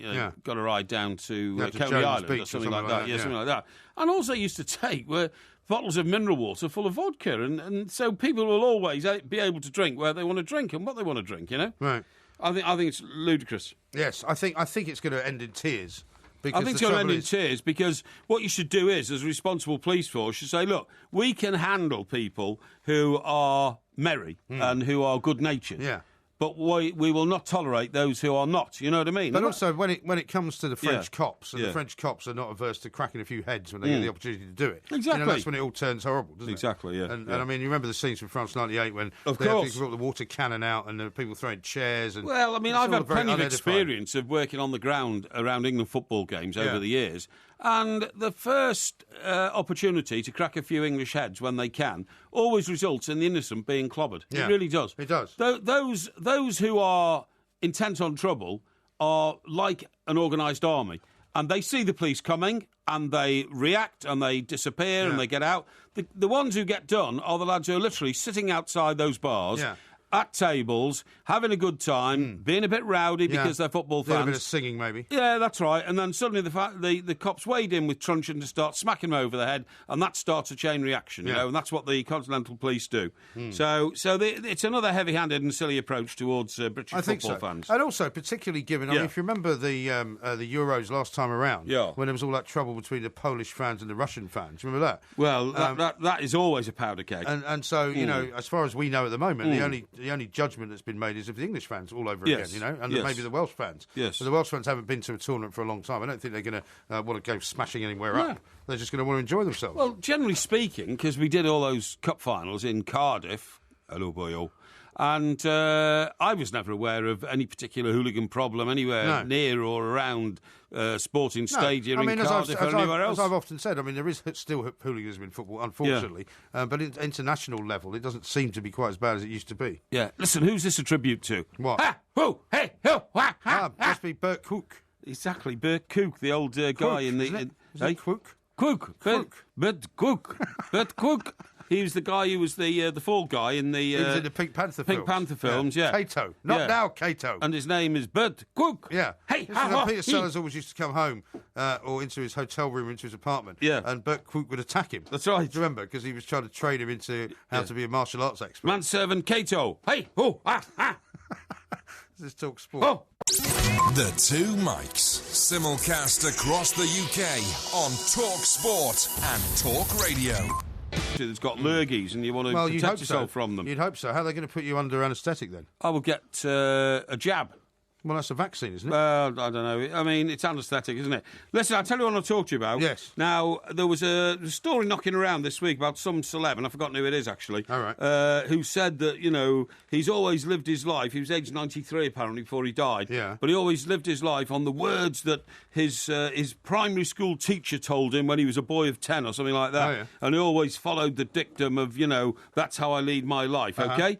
Now, so I thought about this. I thought, I can't remember any teacher, any time in my life, telling me anything which I then regarded as a huge gem of wisdom which I guided my life by. This guy's name... Did you spend your life thinking all of these teachers are useless and they don't know as much as me? Pretty much so. This guy's name, by the way, Douglas Kettleborough. Douglas Kettleborough died at the age of 92, but a relative, this is what it was about, sorry. So this guy's not famous. He's just called Douglas Kettleborough, 92. But a relative then found a handwritten letter inside an envelope, in his belongings, in his desk. It was dated March the 24th, 1937. It was from a Mrs. M. Perkins, who had taught Kettleborough when he attended Frith Bank Primary School in Boston, Lincolnshire. Okay. His family quickly realised that the sage advice it contained had formed the template for the way he conducted himself from that day onwards. Among other things, it exhorted him to be a credit to his parents, listen to his conscience, to be loving and kind at home, and to choose his friends wisely. Well, that's all quite good advice, isn't it? What's wrong with that? Well, I'm not knocking that at all. I'm saying that's great. But what I'm saying is, during the whole of my life and my extensive academic career... It wasn't very extensive, though, was it? It was pretty extensive. Not really. Because you dropped out of further education. Yeah, but I still went through primary school and secondary school. Well, most people do. Had great teachers and all that kind of stuff. But can you remember any teacher saying one thing to you that actually inspired you to go on and do great things in life? Because I can't. Not specifically, but I mean, in some ways, that's what your parents are for, isn't it? And if your parents say things or do but I'm things... asking you about teachers because of this story. No, I understand that, but I mean, I had some bad teachers and I had some good teachers, and I remember one particular teacher called Mr. Kirkham who managed to get me back interested in history, which was something I wasn't particularly interested in. But it's not often what they say. It's generally how they act around you, and you tend to. I mean, my father used to have a saying, that children do not do what you say; they do what you do. Yeah. And so, if you behave like an idiot, but tell them to behave differently, they'll behave like idiots. Because they'll see how you behave. Oh, maybe. And I think that's very true of teachers as it is of parents. My history teacher said to me, it was one of these sort of end-of-term things, when we finished all the syllabus and all that, and he said, let's throw it open to a few more historical stories that we haven't covered in the syllabus. Young Parry, yes, sir, could you tell me, please, from a little small island nation, how did we come to, control most of the world and the sun never set on the British Empire? I said, how did we do all that? He said, that was quite simple, Parry. The situation was that we had a lot of guns and the native people that we invaded didn't. Yes. Oh, I said, right, thanks a lot. So you learned a lot from that, then. That was it, yeah. So always, what's the tread softly but carry a big stick? Yeah, that's right, or possibly a big gun. I think that was Roosevelt, actually, it was. said that. No, I don't. No, it wasn't. It was Teddy Roosevelt. Teddy Roosevelt. Yeah, Teddy Roosevelt, yeah. Yeah, that's right. Speak not softly. FDR. Not FDR, no. Well, he was a Roosevelt still. He was a Roosevelt. But no, I mean, they weren't related, though. Yeah, I mean, I don't remember anything specific being said. I mean, I learned more, for example, from my time working in the bakery. Yeah. From watching all the guys there and listening to their kind of words of wisdom about the world. I agree. Which were very interesting. More than I did really from teachers. Well, I mean, I remember some newspaper executives who I thought, one of them was a guy called Ian Mean, right? Ian Mean. Yeah, and he was quite an appropriate name, that. And he was at the Birmingham Evening Mail. He was the chief news editor. So he was your boss then? He was my boss. Yeah. And he was a big, bombastic, outspoken, confident and very capable guy at that level of news editing. It was the Birmingham Evening Mail. Right. He once tried it in the national newspaper business in Manchester on the Daily Mail, and it didn't seem to work out for him, so he went back to the provinces, but he was very good at what he did. And I remember him receiving a story from a guy who was an industrial correspondent, and, in those days we didn't have computers, so he dumped the copy on his desk and walked away, and he started reading it, and he shouted after him, "Gareth, you know what you've got to do? You've got to learn to be a winner, darling." He called everybody darling because he'd worked in national newspapers where apparently in those days, all right, darling, I'm all right, darling. He came from the south, know. He's still around, actually, and he's now a newspaper executive on... What, still now? You must be getting on a bit. I think he is. He's a newspaper executive now on papers in Gloucestershire, the Gloucester Citizen, and those sort of papers. Gloucestershire Echo. Yeah, and I still see, him mentioned occasionally in reports from that part of the world and that kind of stuff. So I learned a lot more from that than I did from teachers. We had a great teacher in the junior school. His name was John Hudson. Yeah. He was a great man. He had a Morris... Do you remember anything that he said? Well, it wasn't what he said, it was what he did to leadership. So, for instance, in the sort of Christmas play and all that, John Hudson was always a leading character, dressed up as a schoolboy. The Christmas play? Yeah, the Christmas play. Well, wasn't the Christmas play meant to be for the kids to dress up? Yes, it was. And what was he doing in it? I've no idea, but he used to come on, with a silly cap on and a pair of shorts and all that, and pretend to be an overgrown schoolboy and all that kind of stuff. On the football field, Mr. Hudson used to put the boots and the tracksuit on and lead the coaching. Right. on the school trips, Mr. Hudson drove the bus. Right. I mean, this guy was the school. Was he a bit of an egomaniac? No, not an egomaniac. He was a man who believed in total responsibility for his school. He was regarded by the teachers in the senior school, the King's School Chester, who'd all come from Oxford and Cambridge, as a bit of a thickhead buffoon. Yes. Because he came from Chester. So did you identify with this guy then? Well, I'm not sure that's not true, because of that, but because he came from Chester and he was because you didn't feel like you were supposed to be at King's School Chester, did you? Oh, I did, yeah, very much but so. you got a scholarship to go there. Oh, yes, but it's very much my arena. Really? But John Hudson, I don't know how he got the job, because he came from Chester Teachers Training College. Yeah. I mean, he was a moron compared to, compared... This guy was your hero, obviously. Oh, yeah. Compared to, like, my history teacher who, came from Magdalen College, Did they wear Cambridge. gowns, your teachers? They wore gowns, and mine some of them did as wear well. mortarboards as Yeah, well. mine did as well. And, but not the guys in the We junior used to school. flick ink on the back of this one particular English teacher. Yeah, we used to do all that, yeah. So, in the junior school, you see, I've already told you about Mr. Clamp, Yeah. who was Mr. Clamp, the yes. PE teacher, Yeah. old Clampo, who couldn't even pronounce the name of the Australian lady tennis player. Hey, I've just heard, young Parry, that Yvonne Gulionga has just won the Wimbledon women's tennis, and all that kind of stuff. Right. So that was old Clampo. Then we had Mr. Hudson. I think these guys are all dead now, by the way. And sort of teachers like that who weren't as high grade as the teachers at the senior school. Yes. The headmaster at the King's School Chester was the most boring man in the world. His name was Mr. Monday. Mr. Monday. Munday. That's a great name, isn't it? And this guy was such a lazy, idle to play that Craig David song again. man. He had the headmaster's house, which was in the grounds of the school, but it was only about 40 yards from the entrance to the school. Right. He used to drive his car around there and park it in the headmaster's parking slot. Right. It was ridiculous. Ridiculous. Yeah. But he was a classic scholar. He had gone to Cambridge and studied Latin and ancient So Greek. did you learn Latin then? Yeah, I did learn Latin. Did you? I mean, can you say anything in Latin? Sum est, Yeah. sumus estus, sum, or something like that. What does that mean? It means I am, you are, Yeah. we are, they I just are. remember a they Moa are. Massa Mat. Yeah, and all that kind of stuff, Yeah. yeah.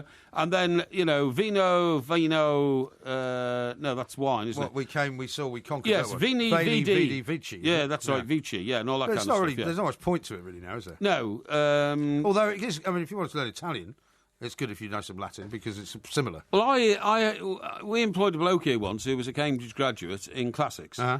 and he said that actually it's a pointless degree because nobody agrees on the translation of the ancient Greek classics. Uh-huh. It's all down to interpretation. Right. So you're not actually learning anything. Well, yeah, but the thing It's about all Latin guesswork. is that it teaches you about how to conjugate verbs and it teaches you about who grammar cares? and all that kind of thing. But anyway, well, obviously you don't care. getting back You're to... supposed to be a scholar of English. I mean, can you remember one teacher who was the most prominent teacher that you remember? Yes. Who's that? Miss Byers. Right, and why was that? Did you fancy her? even Yeah, at that she wore a age? very short skirt.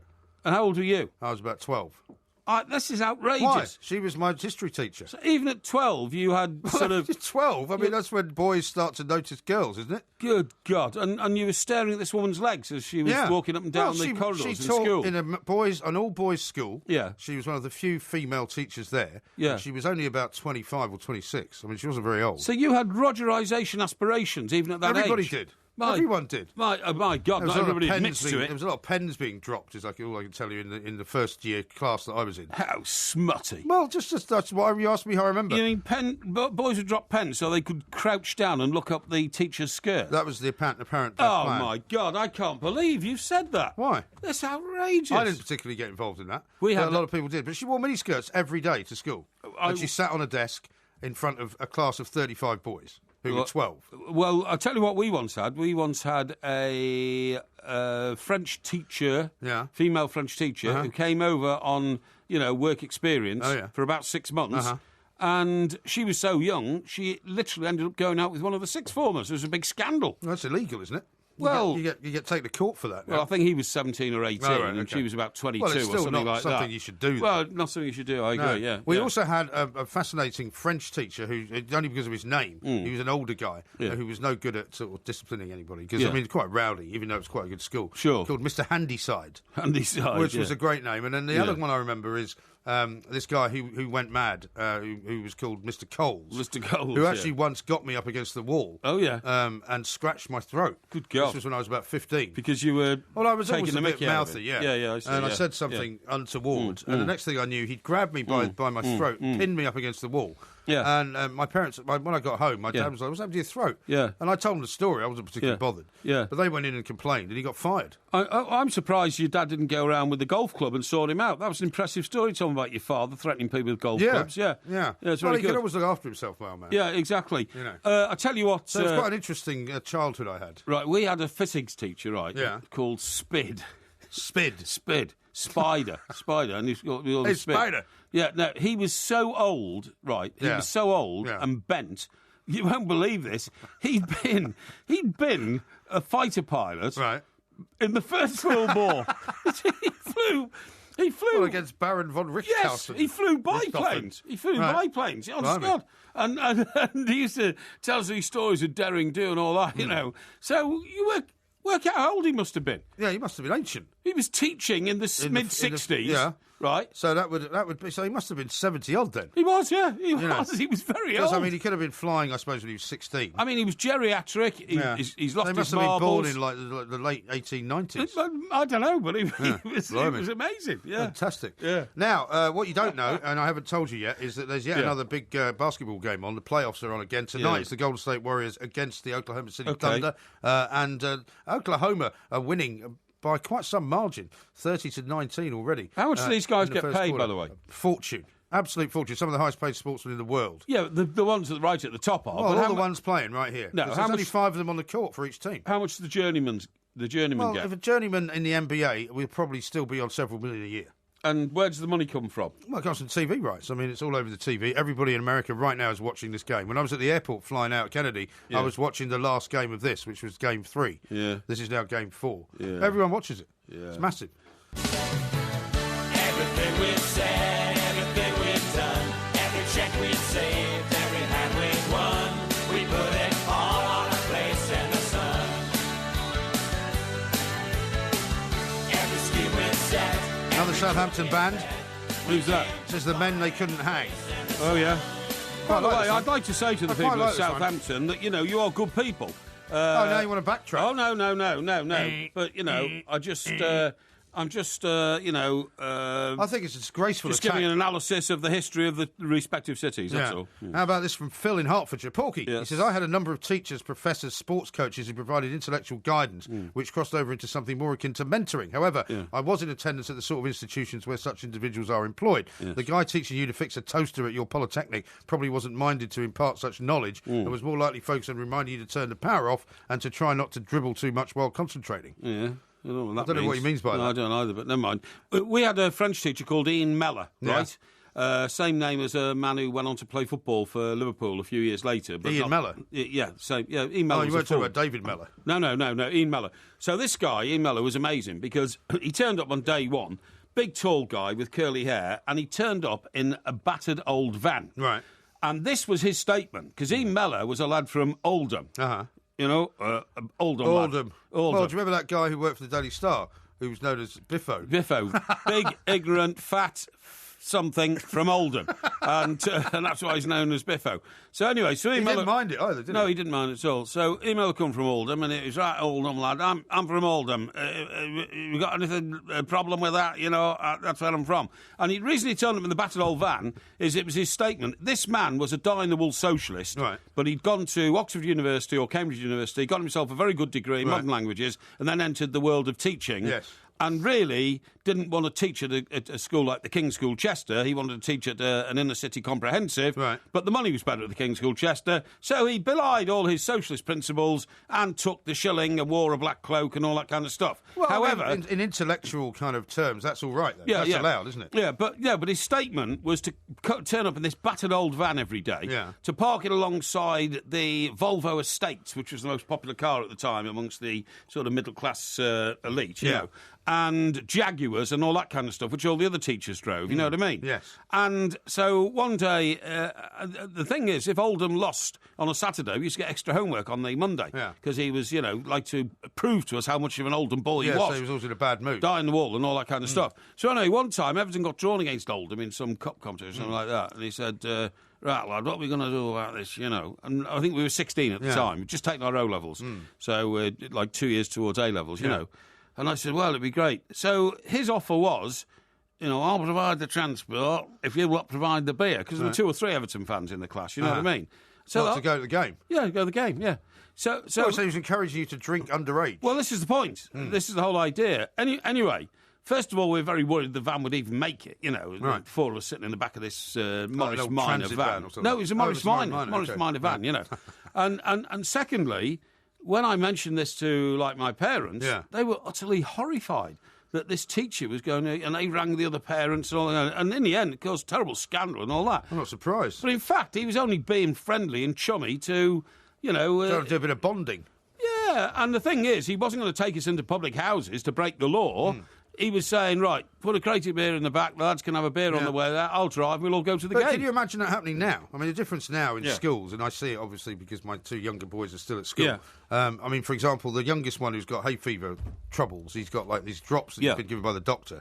And his mother took him to school the other day. I saw a great advert the other day, Mike, of this new thing they've got at Boots where you squeeze these things up your nose for hay fever. Do you? Yeah. Anyway, what's it called? I don't know. Because funny enough, when I was in America, because they have such much better sort of medicinal things you can buy over the counter, I was looking for something hay feverish, but I didn't really find anything.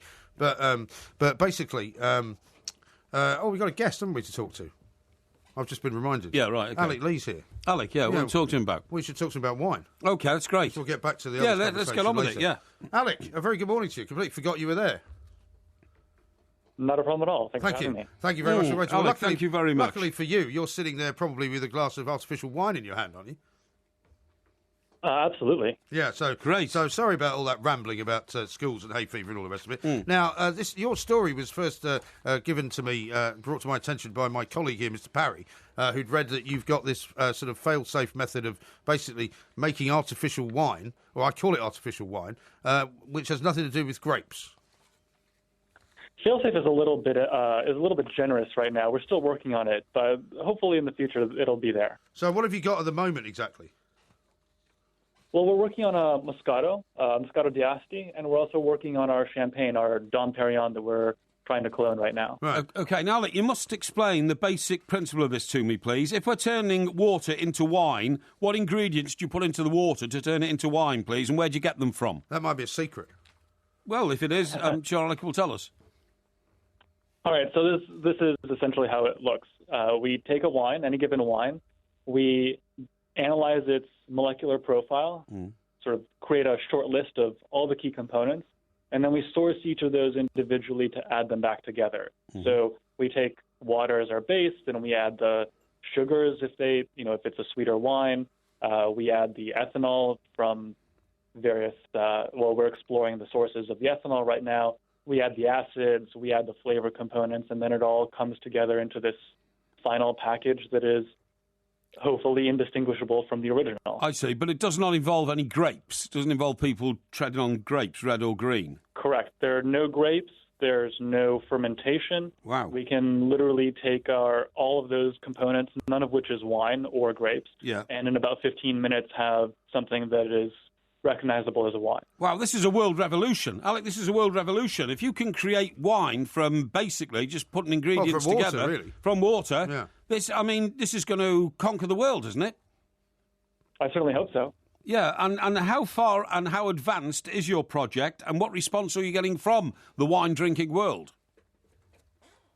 Well, I think we'd have to split out some of those components. So I'd say that the flavor is actually a lot closer than the aroma right now. And then there's other components like the aftertaste, which are also a little bit more challenging depending on the wine. I'd say that the flavor is maybe 80 to 90% of the way there. The aroma, I'd say, is probably 70% there. So it's getting there, but it's certainly much better than it was a month ago or even 6 months ago, for that matter, when we first started. And is it on commercial sale now? Can I ask you a question? No, I just want to know if people are buying it in supermarkets in no, America. of course it's not. Well, they haven't perfected it yet. Well, Alec? Do you mind if Alec answers that? Right, Alec? It's too early for us to sell commercially because we don't yet have licensing, so we can't actually produce it. We can only play around with it. Right. But once we actually settle on it, that's when we can. So you mean you can't send us a free case of it to try then? I wish I could, gentlemen. Yeah, don't worry. No, but I mean, one thing I wonder about is, I mean, it seems to me, if and you correct me if I'm wrong, you're basically using artificial flavours and what can only be described as chemicals to recreate something which has previously up to now only been made naturally. Well, everything that we've used so far is actually naturally derived. It's just not derived from wine. So the notes that are from apple might actually come from apples. They might come from some other fruit. The notes that sort of contributes a peachy or a but you're not using apples per se to get an apple taste, is what I'm saying. Correct, but the distinction between natural and artificial in that sense becomes a distinction without a difference. Right. These even a natural flavor is very highly processed, even if it comes from a natural source. Sure. The same way that artificially synthesized one. So chemical has an unfair negative connotation, but because everything is made of chemicals in the world, even completely natural organic things. Right. So we're just I understand that. But because I was quite surprised when I went to see how champagne was made in Reims, and I went to the Mum's Carve, and they pour. One of the reasons they get the effect of champagne is they pour this liqueur in just before they cork it, which helps it to ferment faster and get more bubbles in it and all that kind of thing. But I mean, what about the manufacturers of Dom Perignon, for example? Have they reacted in any way to you basically ripping off their product? I'm sorry to use that phrase, but if I was at Dom Perignon, I'd be accusing you of that. Well, we haven't heard anything from them yet, so we have yet to see what they'll think. But I think counterfeiting, I think, is unfair because we're not slapping their label on our product. We're telling people, we're being very transparent about what it is, about what it's intended to be. And as far as I'm aware, I'm not a lawyer, they don't necessarily have intellectual property on the flavor and the aroma. They have intellectual property on the trademark and things like that. So, although they have it on, there's a way for us to work together potentially. And you can't call it champagne, can you? That's fair too. We don't yet know, depending on where it's sold, what we'll have to call it. But I'm sure that they've gotten quite a bit of publicity from this as of late, and I'm sure that they've done relatively well. Even though we haven't sold a single thing yet. Yeah, exactly. Alec, I wonder if in the end your wine will taste even better than the real thing. If you take the analogy that a banana milkshake, to me, often tastes more like a banana... Milkshake? Yeah, excuse me, than a banana itself. Do you see what I mean? You peel a banana and you eat a banana and you get a slight flavour of banana. But when you drink a banana milkshake, it tastes much more like a banana. Milkshake? Because there's a banana essence in it. Do you see what I mean? I think that's absolutely a future that will exist in our lifetimes, where we'll have these products, these components that taste more authentic than the authentic version itself. Exactly. Frightening. That's exactly what I'm saying. Thing. That's fantastic. What about the alcoholic? What a breakthrough. What about the alcoholic revolution? You would love this because he loves everything that comes out of a tin. Basically, he doesn't like anything that's in any way natural. So this would be perfect for him. So what about the alcohol content? How do you control that, or can you change that at will, or does it depend on the process? Absolutely, we can either just add more or not add as much. So we could make an alcohol-free one if we wanted. Okay, and it would taste the same. Or if you wanted this to be vodka-like, we could do that too. Right. So no, it wouldn't taste the same. No, not much fun in that. Alcohol does have a flavour. Don't bother wasting your time with alcohol-free stuff. Well, no, but what I'm saying is that one of the problems with alcohol-free wine or beer is that it doesn't taste the same. But surely with your process, you could make it taste exactly the same. Yes, minus the alcohol. Mm-hmm. Yeah, but what I'm saying is without the alcohol, it would be the same taste. Whereas now, if I buy, say, non-alcoholic beer, it doesn't really taste like beer. Yeah, there's certain processing that they have to do to get the alcohol out, which we, of course, wouldn't need to do because we just wouldn't add it in the first place. Right. Yeah, Alec, let me ask you this. This could not only revolutionise the way wine is produced and what it tastes like, but the cost. Because if you have to have hundreds of acres of a vineyard to produce bottles of wine, that's quite an expensive business because you've also got to employ hundreds of people to, get the grapes in and to turn it into wine. But if you can suddenly make it all in a laboratory, it's going to slash the cost of wine, isn't it? Absolutely. Yeah. And it's not just that it's a lot of land and it's labor-intensive and expensive, but some of this real estate is among the most valuable in the world. That's right. And if we can recreate a product that requires none of that real estate that could be made anywhere in the world, then, of course, we'll dramatically reduce the cost. That's incredible. What an incredible story. Well done, my friend. You're a man who's going to change the world, and I'm delighted you've chosen to share your secrets, or such as they are, with us here on the Two Mics. Brilliant, yeah. Thank you. And how far away, Alec, before you think you will sell your first bottle of this stuff? We're hoping that our first sales will coincide with licensing. And so that could be 3 to 6 months. We'll have to see. Okay. Well, we may get you back on when you get a bit closer to the time. That sounds great. That would be great. Thank you very much indeed. Very much indeed. Alec Lee there. I mean, that's amazing. From the Ava Winery in San That Francisco. is utterly amazing. That literally is miracle stuff, turning water into wine. Well, it really does transform almost everything. It does. Doesn't it? It does. Incredible. And I mean, I was laughing at what you were saying about the banana milkshake, as you pronounce it. Why? What's the problem? What do you call it? Milkshake. Yeah. It's not milkshake. No, the reason I said that is because in America they just call it a shake. So I was trying to make the point that in this country we call it a milkshake, okay? I see. Are you all right with that? Yeah? Anyway, the idea that you said when you eat a banana it vaguely tastes of a banana flavour. Yeah, but it is only just about a banana flavour. Well, no, it's a banana. It's not banana flavour in it. It's a banana. Excuse me. So, of course, it tastes like a banana. It doesn't taste like you put banana flavour in it. Hang on. When you eat a tomato, if you sliced up a tomato and put it in a sandwich, it would taste a bit like a tomato. No, it would taste like a tomato. However, if you got tomato puree and put it in your spaghetti bolognese, it tastes totally like tomato. What? It just concentrates. Rubbish. It is. That's rubbish. It is. No, it's rubbish. I eat sometimes banana chews, which I like. They're sweets, right? You know, you buy them in... Do they taste of banana? Yeah, they do. More like bananas? Yes, they do. I was about to say. Maybe your taste buds have just got it all wrong. A banana chew, which is in a wrapper, and you get it in a bunch. No. Have a bunch of banana chews. No, you idiot. You. The other things I love are those spongy banana things. You know what I mean? Spongy bananas. Yeah, you know, you can get like spongy. Well, it's just like the local pick and mix. That's right. Yeah, and they taste more like banana than a banana. They do. Yeah, you look more like a banana than a banana. You sound more like a banana than a banana. Look at the time. It's 2:47. This is Talk Sport. You melon. Only lived for 9 weeks, unfortunately. Yeah. And is now no more. But we, with the help of the listeners, choose something every night to do 3 things on. Yeah. And tonight, it is 3 men or women who have revolutionised their sport. Right, okay. Now, would you like to go first, or would you like me to No, go I'll first? let you go first. Okay. Well, my first one is a woman, and it's Billie Jean King, who revolutionised... What's my love? That's not the You're words. You're the one no. I'm thinking of. That's the worst rendition of Billie Jean I've ever heard. Anyway, that song wasn't about Billie Jean King, right? I know It was that. about Billie Jean, a girl that Michael Jackson thought that he may or may not have impregnated. Yes. Anyway, so Billie Jean King, she revolutionised the world of women's tennis in particular. She was the first woman to beat a man. You know, remember when she played, what was his name? Riggs, I think his name was. Yeah, Bobby Riggs. Bobby Riggs. Yeah. And, or Bobby Briggs, one of the two. And also she kind of brought women's tennis into the kind of level playing field that it now has with men's tennis. So I think she's one, absolutely. My other one is Jonah Lomu, because Jonah Lomu was a sort of revolutionary rugby player.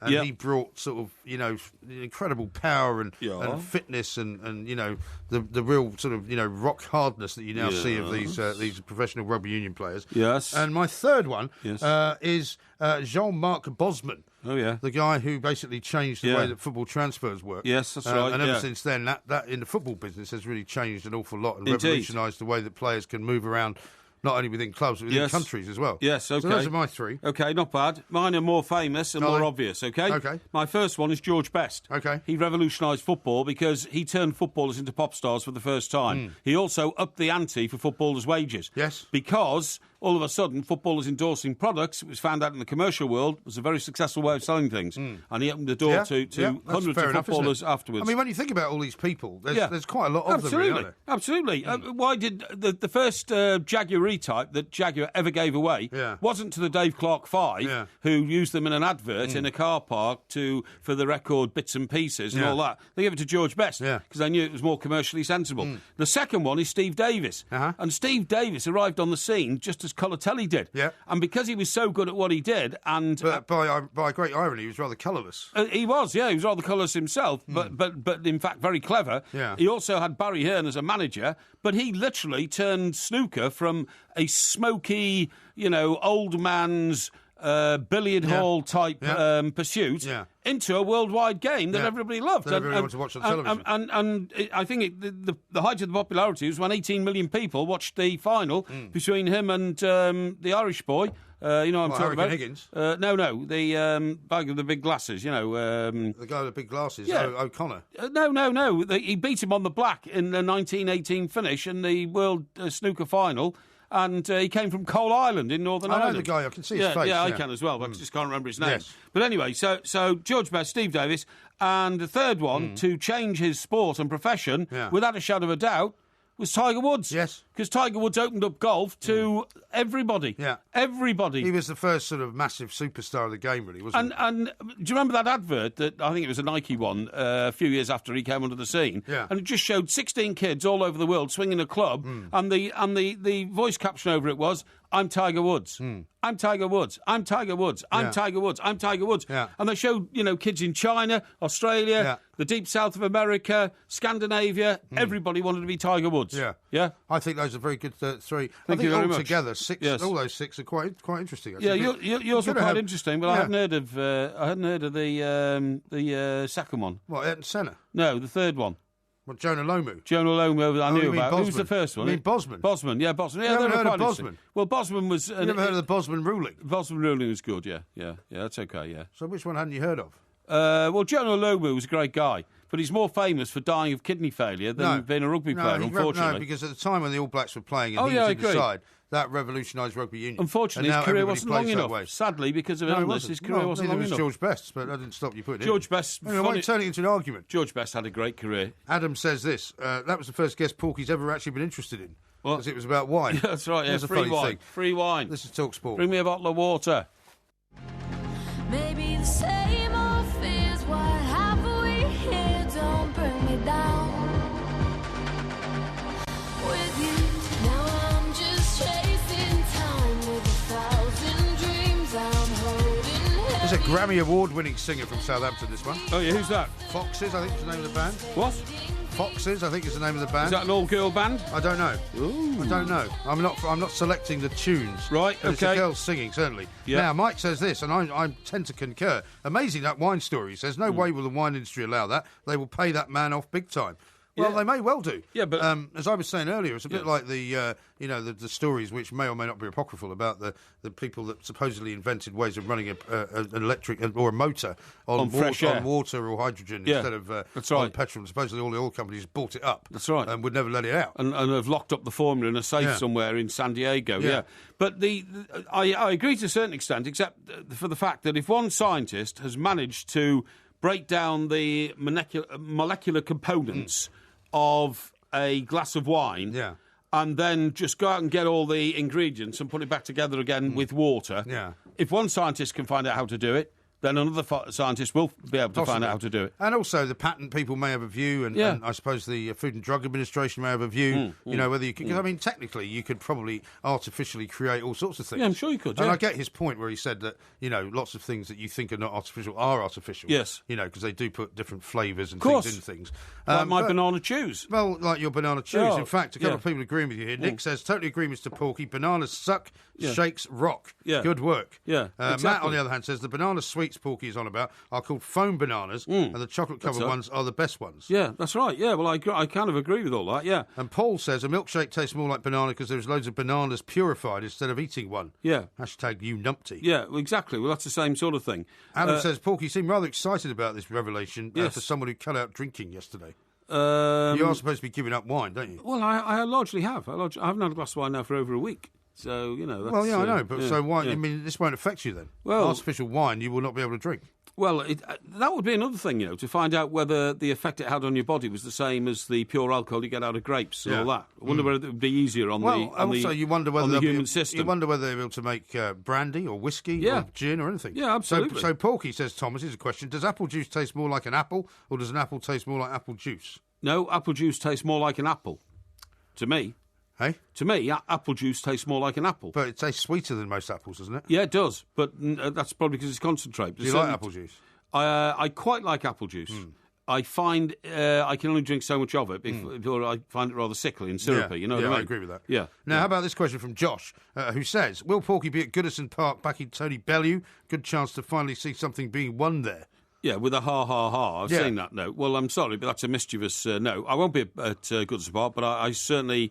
what night is that? That's on Sunday night. Yeah. I will certainly be watching it with great interest. Although we'll be on the warm-up on Sunday, so we can preview that, can't we? Exactly. And Dennis Taylor is the man whose name you forgot, the snooker Dennis player. Taylor, of course, does. Yeah, it is.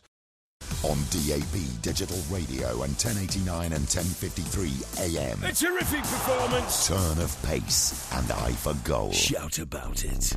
Talk Sport. This is Talk Sport. We are the Two Mics. There will be a podcast coming out a little bit later on. Here's one from Wayne in Manchester on the subject of Everton. He says, Porky should lobby for Pellegrini to be the Everton manager. He'd win 19 league games and lose 19 league games, but he'd win Everton either the League Cup or the FA Cup because this guy doesn't play for draws, which is ideal for cup competitions. It would make him the first decent Everton manager since 1996 with Joe Royle when Everton last visited the City Football Science School. Yeah, I think he'd be too boring, Pellegrini. Yeah, I'm not that keen on him. You don't think he'd be a good sort of transitional guy? No, he's too quiet, too somnolent, too placid. He's somnolent. Yeah. He's just placid, and I don't see any excitement. I mean, even when Mr. Martinez was losing games and coming out afterwards and talking complete and utter drivel about why we lost the game and all that, at least there was something there, you know what I mean? Whereas Pellegrini's... The problem with Martinez is that there wasn't enough time for him to repair what damage had happened somehow under his stewardship. You know, it started off pretty well, but then it all went wrong. No, but he inherited Davy Moyes' team, and that was the best of it, and it got worse under him. Yeah, true. And Pellegrini, to me, it's almost like he just sort of didn't really care. Great. I'll tell you what would be the best outcome for all of us, particularly who are not Everton fans, would be Van Gaal. Because I'd like to see him still in the Premier League. Yeah, but he won't, because I think he's retired now. I think he's been badly bruised by his presence in the league and the presence of the British press. Now, Nigel says this. I remember watching the 1970 FA Cup final, Chelsea v Leeds, in colour. How old was Steve Davis then? You plank, Porky. Was that the one where David Webb scored the winner? Well, it was a replay. And he jumped up and went in and put it in off his shoulder. No, you're right. The first game... I remember that goal. First game was at Wembley on the Saturday. Yeah. And the week before, some idiot had let Wembley be used for the Horse of the Year show. Oh, I remember that. So not only has the pitch been churned up, it smashed all the drainage pipes. So there was so much sand on the pitch, it was like a beach. Yes. It was dreadful. So it was a draw at, I think it was 1-1. It might have been 2-2. Yeah. And then the replay was at Old Trafford, and as you quite rightly say... David Webb rose high in the area from a corner and headed the winner 2-1 against Leeds. Yeah. Isn't that amazing you can remember stuff like that? Yeah, exactly. How about this from Derek in Pencoed? Oh, yeah. It says, yet again, Porky insults people. On yesterday's show, he said that he wouldn't want a filthy stranger staying in his house. No. How dare he? To him, I'm a stranger, but I'm not filthy. No. And he claims to be man of the people and a Christian. Yes, I am. don't think so, says Derek. No, I am. But, you have to draw the line at levels of acceptability and all that kind of stuff. Now, I'll tell you what I want to talk to you about. Yes. I am a student of the English language, as you know. As you have frequently pointed out. But I've gone round the world and had a look at some words which you cannot translate into English. So, for instance... I was just about to say. Just some Dutch? Yeah, this is a Dutch word, Uchvalanen. Uchvalanen. What does that mean? It sounds like the striker for Ajax. No, honestly, this is great, this. Uchvalanen is the Dutch word for to walk in the wind to clear one's head. To walk in the wind to clear one's head? Yeah. Like on a beach or something like that. But isn't there a word for that in English? I don't think so. Like you would call it a constitutional, perhaps, wouldn't you? Well, I don't know. But I mean, the point is one word describes that whole movement. Yeah. There's not one word in English, right? No, okay. Right, now here's another one. This is Japanese, okay? All right. This should be good. Un. Un. Yeah. That sounds like talking gibbon. No, un. What's that? It's an unspoken communication between friends. Well, it's not unspoken, is it? No, it is. You mean that's you describing the It means unspoken? you and me looking at each other, and you see what I mean, and catching each other's eye or something like that. Okay. Okay. Right, how about this one? So these are words rather than phrases, so you couldn't describe it in an English one word? No, this is what I'm saying. Okay. There's no translation into English, right? Okay. So this one is Hindi, so that's Indian, right? Yeah. Jugaad. Jugaad, what is Jugaad. The ability to get by. that? Okay. So, I suppose, times have been tough, but, he's Jugaad or something like that. You know what I mean? Okay. Right. This one is Bantu. He's all right. Yeah, that's That would right. be. Bantu. Bantu. Yeah, where's that spoken? Bantu language. It's in African, isn't it? Bantu? I thought it was sort of Far East or something. I think Bantu is African. Bantu's like... I think it's in Kathmandu and places like that. Maybe what, Nepalese? Yeah. Anyway... Maybe you're right. The word is Buki Vuki. Buki Vuki. That's a good one. Yeah. Well, what does it mean? Well, believe it or not, it means... No, look, it's used as a general label for 300, 600 ethnic groups in Africa. Oh, is it Africa? Yeah. Okay. So, Buki Vuki is take all your clothes off and dance. Oh, okay. Yeah. I'm sorry you haven't used that in the past. Well, exactly. Yeah. Right. In the Chester Disco. Yeah, okay. Now... it's just got bookie in it. That's quite funny. Yeah, it has, isn't it? But that's 2 words, though. It's a phrase. Yeah. It's got a hyphen. Okay. It's got a hyphen between Buki and Vuki. Yeah. Okay. All right. Right. You hyphenated weekend, by the way, which somebody picked you up Yes, on I the did. other Yeah, day, that's right. Which is incorrect. Yeah, I know that. Yeah. Right. Gigil, which is Tagalog. So I don't know where Tagalog is spoken. I'll have a look. Yeah, Tagalog. That sounds like something sort of vaguely, maybe Mongolian or Slavic. Yeah, or something. maybe. Anyway, Gigil. Tagalog, hang on. In Tagalog, if you have a look at that, it means... weirdly, is it the Philippines? It is the Philippines. Philippines, yeah, okay. So Philippine language, Tagalog, Gigil means a desire to squeeze someone because they are loved. Yeah. Right? Okay. Yeah, okay. So how about this one? This is Norwegian. Oh, I love this. So Norwegian. Ivsmaki? Ivsmaki? Right. Ivsmaki?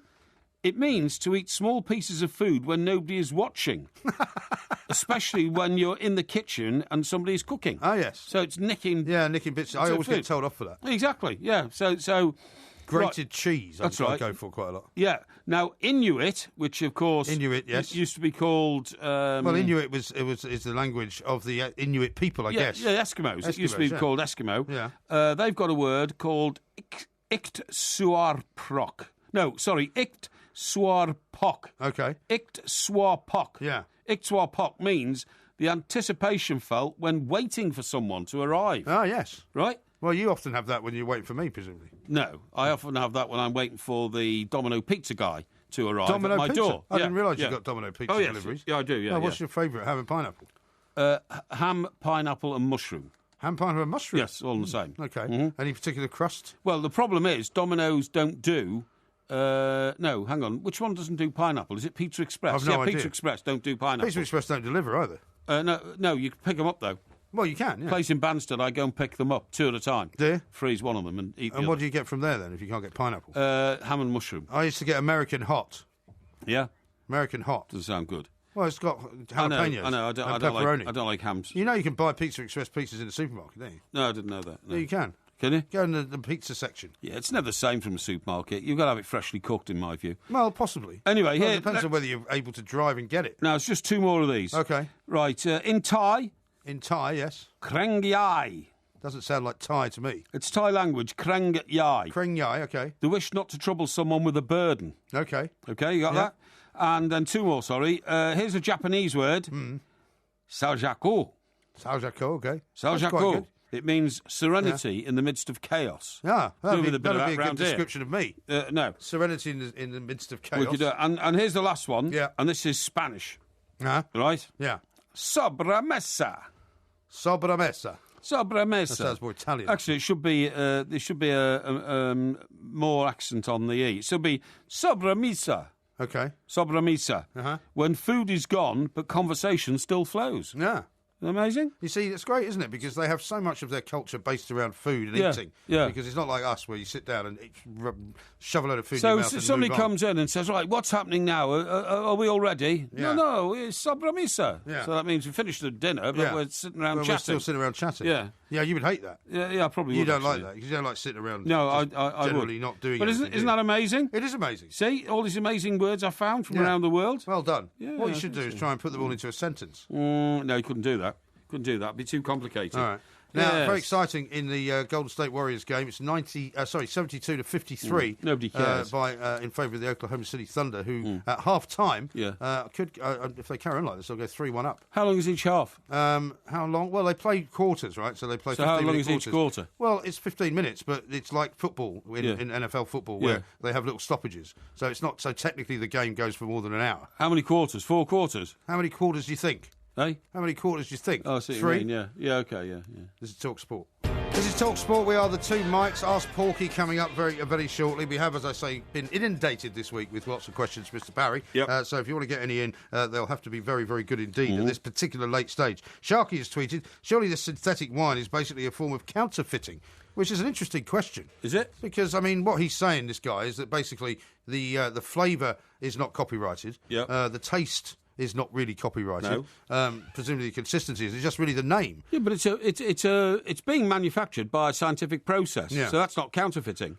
Yeah, well, I suppose it's not. It's not. But, I mean, technically speaking, I mean, you know, you were saying, what if they could suddenly make petrol or diesel? What if they could make, I don't know, any kind of drink, really, I'll tell you what it would be. It would be counterfeiting if suddenly you went to your local liquor store, right, and there were rows and rows and rows of Pinot Grigio, which said on the label, you know, finest product from the wine fields of Italy. Right. But in fact, it wasn't. It was full of this stuff made in a laboratory. Yes. That would be counterfeiting. Yes. Right? Well, if they were purporting it to be something it was not. That's what I'm saying. But if the label says, you know, wine produced in, you know, the laboratories of so, it might still be in the Napa Valley. Yeah. That might be where their offices are, you know what I mean, where all the wine is produced in California. But they would be quite honest on the label as to the origins of the product inside the bottle. Yeah. So that wouldn't be counterfeiting. It's going to be fascinating how the wine business is going to try and counter what it is that they might see as counterfeiting. Now, I've just been sent a copy of the Daily Record's back page this morning. Oh, yeah. And there's 2 stories on there that'll interest you. One is David Moyes telling Alan Stubbs to stick with Hibs, apparently, not to move to another club. But the big story, the main story, and you'll see it here, is a big picture of Joey Barton saying, I'll be the best player in Scotland. Yeah, I know. So he says next year, I heard him say at that. the age of 33, Yes. he's going to be the best player in Scotland. Yeah. It's a weird move, isn't it? What do you think? It must involve money, I assume. Well, I would have thought so, yeah. I mean, he's just... there's 2 thoughts I've got there, right? One, I assume he's got a 2-year contract. Maybe Burnley were only prepared to offer him 1 year, you know, because at his age and that sort of thing, and going up to the Premier League. I mean, do you think he wouldn't have got in the Burnley sort of lineup? Is that the point? Well, the last time he played in the Premier League, he wasn't a star, if you see what I mean, because there's such a high level of football in the Premier League, you've got to be exceptional to stand out. Yes. And he didn't stand out. So I'm not being rude to Joey Barton, but the and reason... he got himself... He was more famous for getting himself in trouble, wasn't he? He was, really? yeah. Getting sent off and all the rest of it. I mean, what I'm saying is he's a very capable footballer, but he looked more comfortable in the Championship than he did in the Premier League. No. To put it sort of I don't think that's unfair. No, I don't think it's unfair. So maybe he thought at his age it was actually going to be a very tough task to establish himself back in the Premier League. And he might only come in off the bench occasionally. Yeah. And therefore, if he was guaranteed starting football up in Scotland on a 2-year contract, I'd have taken it. Well, I mean, you can have a lovely life in Glasgow. Yeah, of course you can. I mean, you know, he plays a lot of golf. There's a lot of great golf courses you can drive to within an hour. Yeah. He can become a massive star there. Yeah. But it is a very intense place to play football, as you know. I mean, Brendan Rodgers is going up there to do the same thing. That's right. I mean, if he thought Liverpool was in a spotlight, Goldfish Bowl. I mean, Celtic is unbelievably in a spotlight. I mean, Neil Lennon used to have people chucking stuff at his house. Martin O'Neill sending him bullets in the post. Sending bullets in the post. Yeah. Martin O'Neill had somebody put a burning cross on his lawn. That's I think, right, one day. Yeah. I mean, the sort of stuff that goes on is incredible. Lennon got beaten up once walking down Byers Road, which is a very nice road in the West End of Glasgow. Right, yeah. You know, it becomes a massive thing. Yeah, just exactly. to play football for Rangers or Celtic. Exactly. Yeah. No, I'm sure it does. Yeah. It's all pervading, isn't it? It really is. Yeah. It really is. Yeah. But fascinating. We may have to go back up to Glasgow in December. I think we are. Yeah. Yeah. Now listen, I'm very, very pleased. This is not a political show. Not a political show, but I'm very, very Well, it's nice pleased. that you're pleased because you weren't very pleased at the start of the show. For the first time, a fracking project has been given the go-ahead in this country. This and I suppose you're particularly pleased it hasn't happened underneath your house. Excuse me. I would allow it under my house. You're a NIMBY type, aren't you? No, I would allow it under my house. Oh, without doubt. What this could do is it could halve the cost of a gallon of petrol. It could kickstart the economy again. It won't, though, will it? Can make us all wealthy. No, it won't. Well, why doesn't it? Why do you say that? Well, first of all, the price of a gallon of petrol or a litre of petrol, whatever you want to say, went down to about £1 when the oil was at its very, very lowest ebb, right? Yeah. And it's not very likely to come up very much anytime soon. But I mean, it's never going to go below that. It's not going to. Nobody is going to be in favour of cutting the price of petrol because the oil companies make too much money, and the government makes too much money off. Yeah, exactly. But in America now, they have completely stabilised their sources of power because of fracking. Up to a point they have. No, I mean, they've almost virtually pulled out of the Middle East, haven't they? You know, everybody said for decades, the only reason America's the policeman of the Middle East is to save the oil fields. And there's some truth in that. Yeah. Stability means that you keep down the cost of oil. Well, I think they've also pragmatically worked out that they can't really control the Middle East. No, so exactly. Trying. Exactly. So, no, the point is you can control the Middle East if you allow dictators to run individual countries, because that's the only way things work in nations which are largely made up of warring tribes. Yeah, but the problem is that when they control the dictators, that's fine. But when you can't control the dictators, it's not fine. I totally agree. But that combined with the fact that when they allowed fracking to go ahead in America, they suddenly found, an endless supply of cheap energy, gas and petroleum. They decided that's it, that's what we're going to do. So that has really revived the American economy. Why we haven't done it here before now is because of the NIMBYs you're talking about. See, the problem with democracy, Mike, is I'm in favour of benevolent dictatorship. I know you are. Because the problem with democracy is how long has it taken us to even start thinking about building a third runway at Heathrow? Well, about 10 years. And even if that decision is given the go-ahead in July, which is the latest deadline for it to go ahead, that runway will not be built in operation until 2030. Which is ridiculous. That is ridiculous. But that's why. But it's because we take so long to build everything. I mean, George Osborne said this, didn't he, a little while ago? It's the planning. No, but he also said that. But not only the planning, but also the infrastructure of the way that things get built. It just takes too long. I mean, you've said this before. They built, I think, about 5 airports in China. That's right. In the time we've been arguing about. In the time we've been thinking about building a third runway. Yeah. No, it's more than that. In the time since the last review of whether there should be a Heathrow airport, which is about 3 years ago, they built 5 airports in China, the size of Heathrow. So we're falling behind in international travel, and yet still we bow to every single pressure group. Some guy could come along now and say, no, spawning frogs in the pond, which is going to be on the airport route, you've got to call off the runway again. And they'll call it off again and have another inquiry. Well, did you see what happened yesterday at Blackwall Tunnel?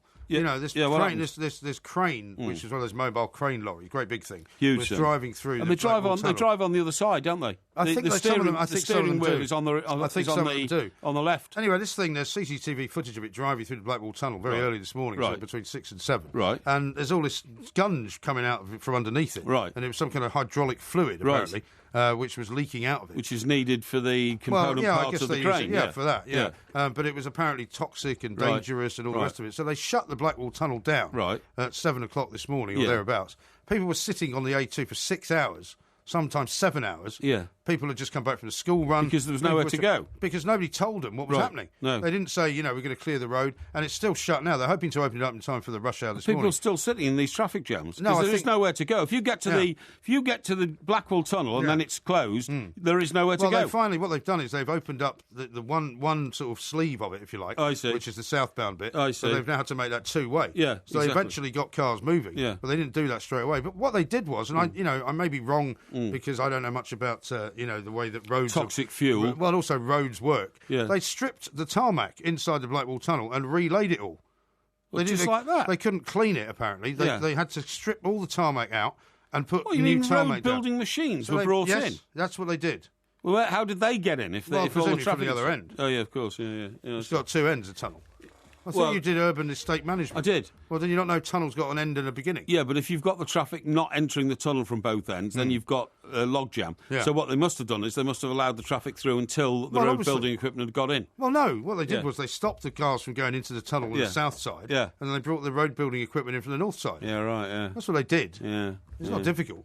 And not rocket science. But why did they have to do it, is what I'm saying. And there's no way to get under the Thames at that point, is there? Well, no. I mean, if you're stuck in that traffic jam, you can go into Greenwich and head back up towards the Rotherhithe Tunnel. Yeah. Or you can try and do a U-turn and go back to the M25 and go under the Dartford crossing. Or the Queen Elizabeth. But basically, these people were all stuck in a jam and they couldn't move. Terrible. Horrendous. Shocking. And that's the sort of thing that happens in this country. And you think, surely there must have been a way of solving this Well, that's somehow. democracies, you see. Democracies are too fair. I don't believe Too altogether. fair? Yeah, I don't believe altogether in democracies because the problem is that minorities always manage. Yeah, but you're all right as long as you're not being told what to do. I mean, if you live in a dictatorship and you happen to be the one that they are having a go at, for example, say Pol Pot saw that you wore glasses and you were dragged off to be killed, you wouldn't like dictatorships then. No, but I'm smarter than the average bear. I'd take my glasses off before the guys arrived knocking on the door. What if they decided to have a thing about, rather rotund men with white beards? I'd disguise myself as something else. How would you do that? Well, I would. I'd find a way because I'm smarter than the average bear. Right. I always thought that if I was, like, in North Korea or something like that, the easiest way to make sure you didn't end up in a gulag would be to join the prison officers union so that at least you were beating up the people in the gulag. You don't get beaten up yourself. You know what I mean? Man of the people. Well, you know what I mean. You never stop thinking about it. No. I think it's far better to not have... to be the one with the jackboot. Yeah, it's far better not to have electrodes attached to your testicles. Yeah. Even though it's not very pleasant to have to attach electrodes to other people's testicles, but it's better of the two options. Yes, I suppose you you're right. What I mean? Yes. You know what I mean? Yeah. This is Talk Sport. Ask Porky coming next. Talk Sport. And it's in! Situation sorted out, things that you've been worried about, and you can just put some information. A lot of people have been asking travel advice, actually, and here's one from Ellis to start off with. He says, I'm going interrailing this summer in Europe, which is something I haven't heard of for a while. Going where? Interrailing. It's like one of those, you get one of those passes and travel around on European railways. On trains? Yeah. He says, which places would you recommend? Maybe you give him, like, I don't know, 3 or 4 places. Sorry, is this related to the football tournament? He says not. No, he's just going around Europe. Just going around Europe. Right, OK. Big places to see in Europe. Prague, Berlin, Paris. That's Paris. Yes. Paris, Berlin, Prague. Not much to see in Spain. A bit of Barcelona, perhaps, but go to more of the eastern countries because they're now opened up to the West in a way they weren't for 30, 40, 50 years after the Second World War. And believe me, Berlin, East and West, Prague, go to Krakow in Poland, property investment centre of mine, and most of all, if the train stretches, get yourself to Moscow and St. Petersburg. Believe me, the mystical architectural bounties of the East far outweigh anything in the West. OK. Stuart says this on the Facebook page. When was the last time Porky apologised for anything he got wrong? In all my years of listening, I don't recall ever hearing him say sorry for anything he may have got wrong, of which there were many instances. No, I do. I've apologised many, many times during my life. I've apologised to young ladies who I've not been able to fulfil with their desires for me to share my life with them and that sort of thing. I thought you were going to say something else. No. I wasn't going to say anything mucky. No. This is a family show. And I have apologised to people in business when things haven't gone the way I thought they'd go. If it'd been my decision, I've made a wrong decision, I hold my hands up and I say sorry. I mean, the fact that they have to lose their jobs is irrelevant. That's part of business, but I always apologise whenever I've had to sack somebody because of my own incompetence. That's very kind of you. Nathan says this on Facebook. Porky, why are rubber ducks yellow when most real ducks aren't? Rubber ducks are yellow when most real ducks aren't because the first rubber ducks were made by a plastics company in Chicago in about 1895, and the reason they're yellow is that they made them from surplus overflow substances in a factory that produced rings to save people from drowning on boats. Not rubber rings, no, the composite rings. The composite rings. Yeah. Yeah, that's life right. Preserver Life thing. preservers. Life preservers. That's Something the answer. Like that. Yeah. OK. Barry says this. If you could be any Russian dictator, which one would you be? Well, I wouldn't want to be a dictator, really, and certainly not a Russian one. I'd prefer to go back to the days when Russia had a fantastic royal family and was a magnificent country ruled by the Tsars, and I would have been Peter the Great. Okay. Yeah. Here's one from Stephen. He says, "Hi, Mike. My pal is a heavy drinker. A bottle of white, then red, rosé, and then whiskey. Also Yes. 40 a day smoker. Yes. How do I help?" There is no way of helping somebody like that. Somebody who's smoking 40 fags a day will eventually get emphysema. If they've got small children, they'll have to give up playing with their small children. If they've got elder children, their elder children are going to have to watch their father deteriorate pretty rapidly as his body caves in on him. And the amount of booze that a person like that shoves down his throat is going to give him cirrhosis of the liver. Excuse me. Exactly, I feel perfectly healthy. Yeah, you've got emphysema, I think, yourself. Yeah. So, cirrhosis of the liver, possible heart problems, kidney diagnosis, bone issues, blood shortages, and the cigarettes will give him possibly cancer, but certainly emphysema and maybe tar retardant. You don't mean emphysema? Tar retardant feet. Okay. Tar retardant feet? Yes. All the tar goes to the bottom of your... Gravity takes all the tar in your body into your feet, and your feet turn into tar.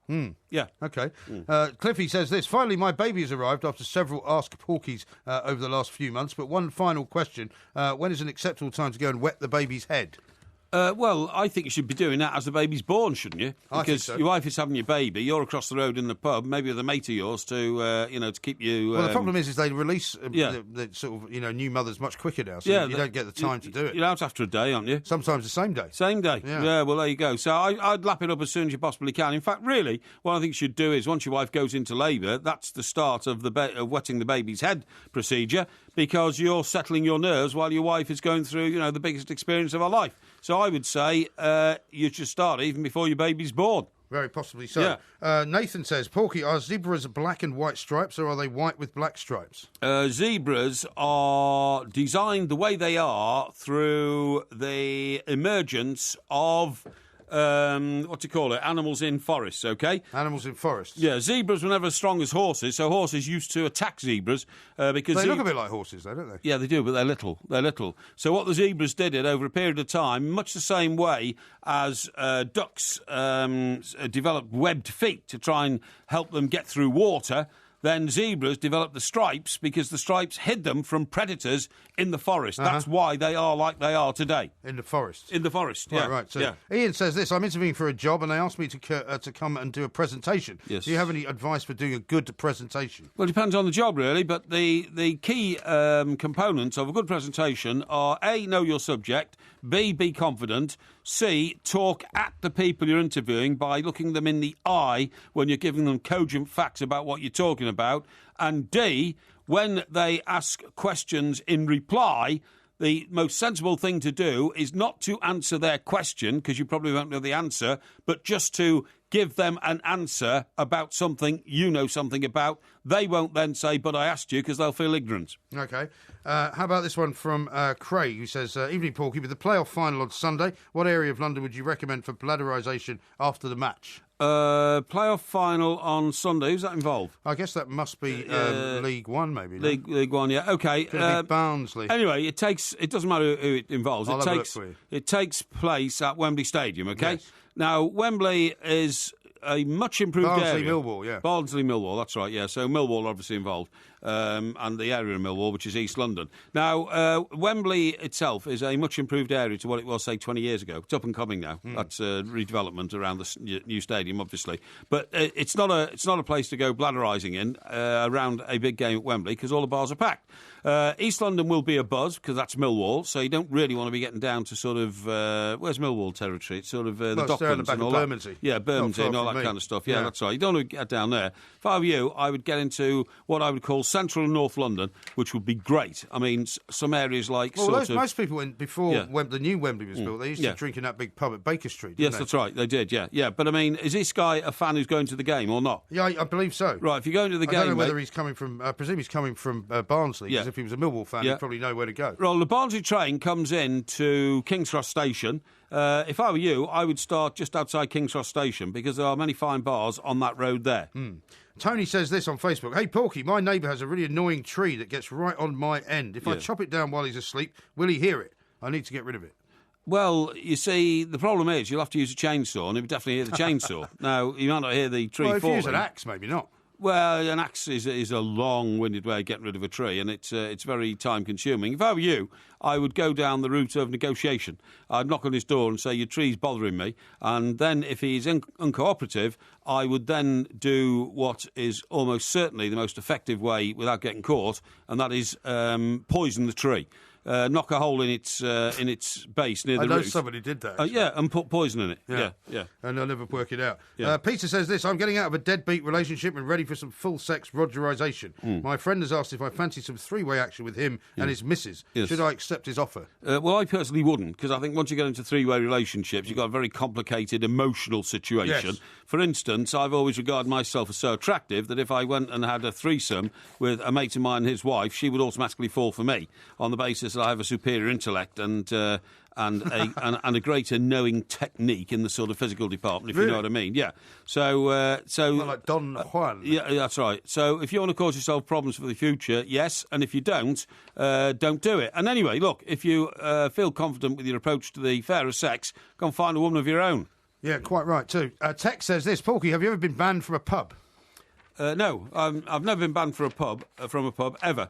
And in fact, amazingly, I've never been refused a drink in a pub, so that indicates that I've never been in such a condition that nobody would serve me. That they think you've already had enough. I've never been refused a drink on an aeroplane, where I've drunk excessively on a number of occasions going across the Atlantic. The only time I was ever asked how much I'd had to drink was, believe it or not, when I was on holiday with my two sisters a few years ago. I went down to St Ives in Cornwall. Oh, yeah.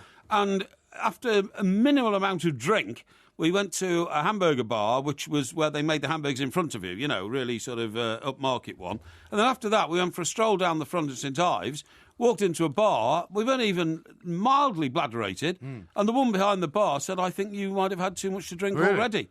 And I pointed out to her, I'd just come out from having dinner. Oh, I'm really sorry. I must have misinterpreted the signals. Yeah. That's the only time. Oh, OK. Here's one here from Neil, and it contains a bad word, which I'm obviously not going to repeat. Okay. But he says, today, Liam Gallagher tweeted a message which basically said, the hell with Oasis. Should I accept that my idols will never reunite? Yeah, I would, because I do keep in touch with the musical scene, and I do like reading things that Noel Gallagher... You know about all these bands from Southampton. Hey?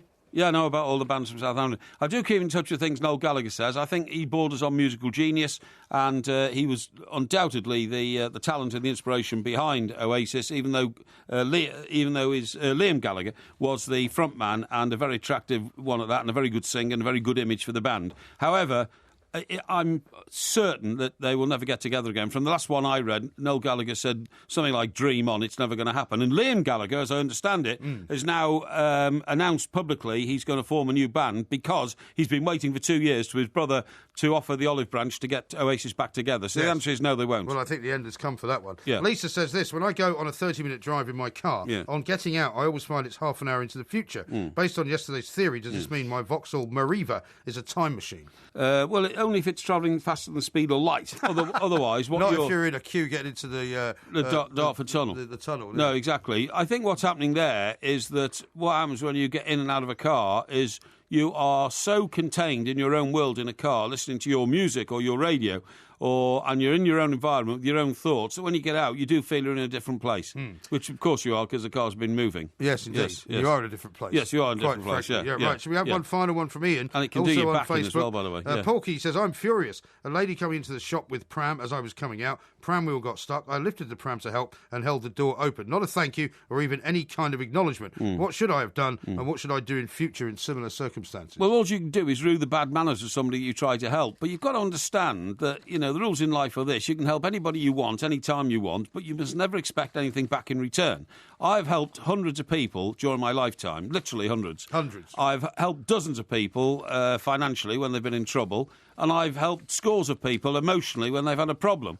But nobody's ever helped me, because I've never asked for it, I don't want it, and I don't expect it. So it's your own decision. If you choose to help people, that's good. Makes you feel good, that's fine. Don't expect anything in return.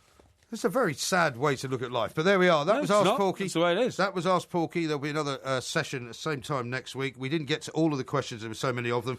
Some of them, which are particularly good, will be held over, but we'll have another opportunity same time next week. We've got to figure out what the Porky quiz is going to be on this I know week what that is. as well. We'll get to that next definitely. on Talk Sport. Me and my girlfriend, we argued and she ran away from home. She must have found somebody new and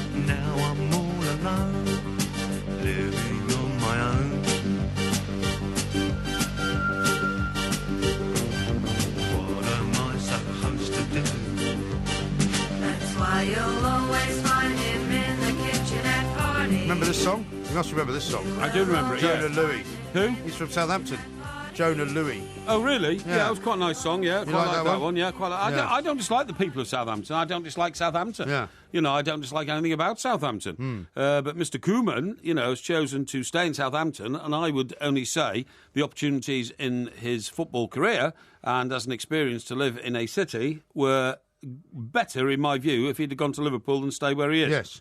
Now, before we go any further, you said you've worked out what you want the quiz to be on this Definitely. week. So what have you figured out it should be? This week is the anniversary of the creation of Rolls-Royce. Okay. And as I've talked about, you know, my new favourite car being the latest Rolls-Royce convertible. Yeah, I called think a Dawn, isn't it? It's called a Dawn. Yeah. I think we should have a quiz on Rolls-Royce. Yes. Okay? Okay, Rolls-Royce it is. Great. I shall pass that on to the independent quiz masters. Thank you. A couple of tweets to read out to you. One Yep. from someone who doesn't give a name, unfortunately. He says, "Hi, boys. I go back and forth to Dubai for work, and in the 2 years the M1 near Sheffield it's taken to do an extra lane in Dubai. I've seen 6 brand new hotels being knocked up. Yeah. Outrageous. Yeah. No, I can. That's from Richard, apparently. Yeah, I totally agree with all of that. You know, where democracy exists in its purest form, which is in this country, everything gets halted for minority points of view about projects which Well, have you ever occurred to you that you might have a minority point of view? enhance everybody else's... yeah, but it should be ignored.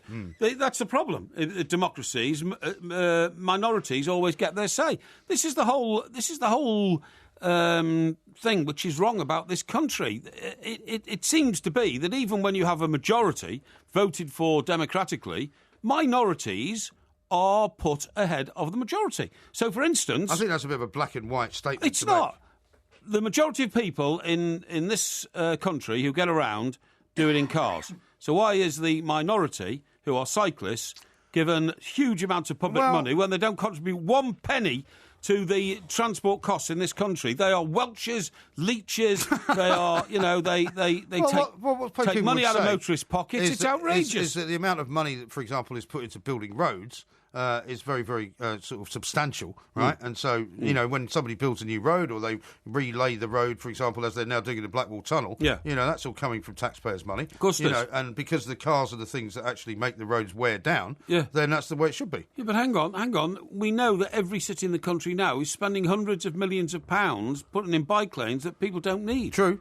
And when I go home now from here, if I go home at a reasonable sort of time, I stop at one junction solely for the purpose that it crosses a bike lane and there is a specific set of traffic lights for cyclists with pictures of little bikes, right? And they go just a few seconds before the real traffic lights. That's right, absolutely. To let them go ahead. And yet, I have never seen a cyclist cross in front of me when I've been held at that red light by a cycle lane because there's nobody in the cycle lane. Well, at night time it's probably less busy. There's nobody in the cycle lane. There never is. The only time there's people in the cycle lane is I think between... you might as well just get on with it and accept that it's going to be there, and until such time as somebody works out that it's a waste of everybody's time and money, it's always going to be there. There's no point getting worked up about it. It's an outrage. Banging on about it. It's an outrage. Scott says this: I listen to the show while I work during the night. After 3 hours of Mike Parry, I feel like I need a week's holiday. Is that right? Well, take a week's holiday, mate. It will do you good. And by the way, you don't sound like a very useful employee to me if you're spending your time listening to the radio while you're doing your job. You want to discourage people from listening to the show? No, not at all. You got mad? Not at all. I would just say that, you know, you want to ring up and criticise me, pal. Well, you know, you've got a smack in the chops as well. You shouldn't be so sensitive. No, I'm not sensitive. Marco says, Ask Porky, quite superb tonight. Some real wisdom mixed in with deluded self-aggrandisement. Oh, really? Yeah. I'm not deluded. B, I don't have any sense of self-aggrandisement. You have to face life with a reality, and if you don't, you're fooling yourself and everybody else. Oh, OK. How about this from Thomas? He says, after listening to Porky about having a threesome, should we be calling him Hugh Hefner? #gigolo. No, I've just told you I wouldn't get involved in a threesome. I said that very clearly, you know. These people who get involved in threesomes, they're mad. I mean, to start off with, there's an emotional wreckage to deal with. But secondly, the physical wreckage is you know, you read these stupid people all the time writing into these agony aunts. Oh, yeah, I had a threesome. Me, my mate. Sorry, me, my husband, and her husband's mate. Now I'm pregnant. I don't know whose baby it is. Well, of course you don't. I'll tell you how idiot. things have changed, by the way. Do you remember a magazine called Marie Claire?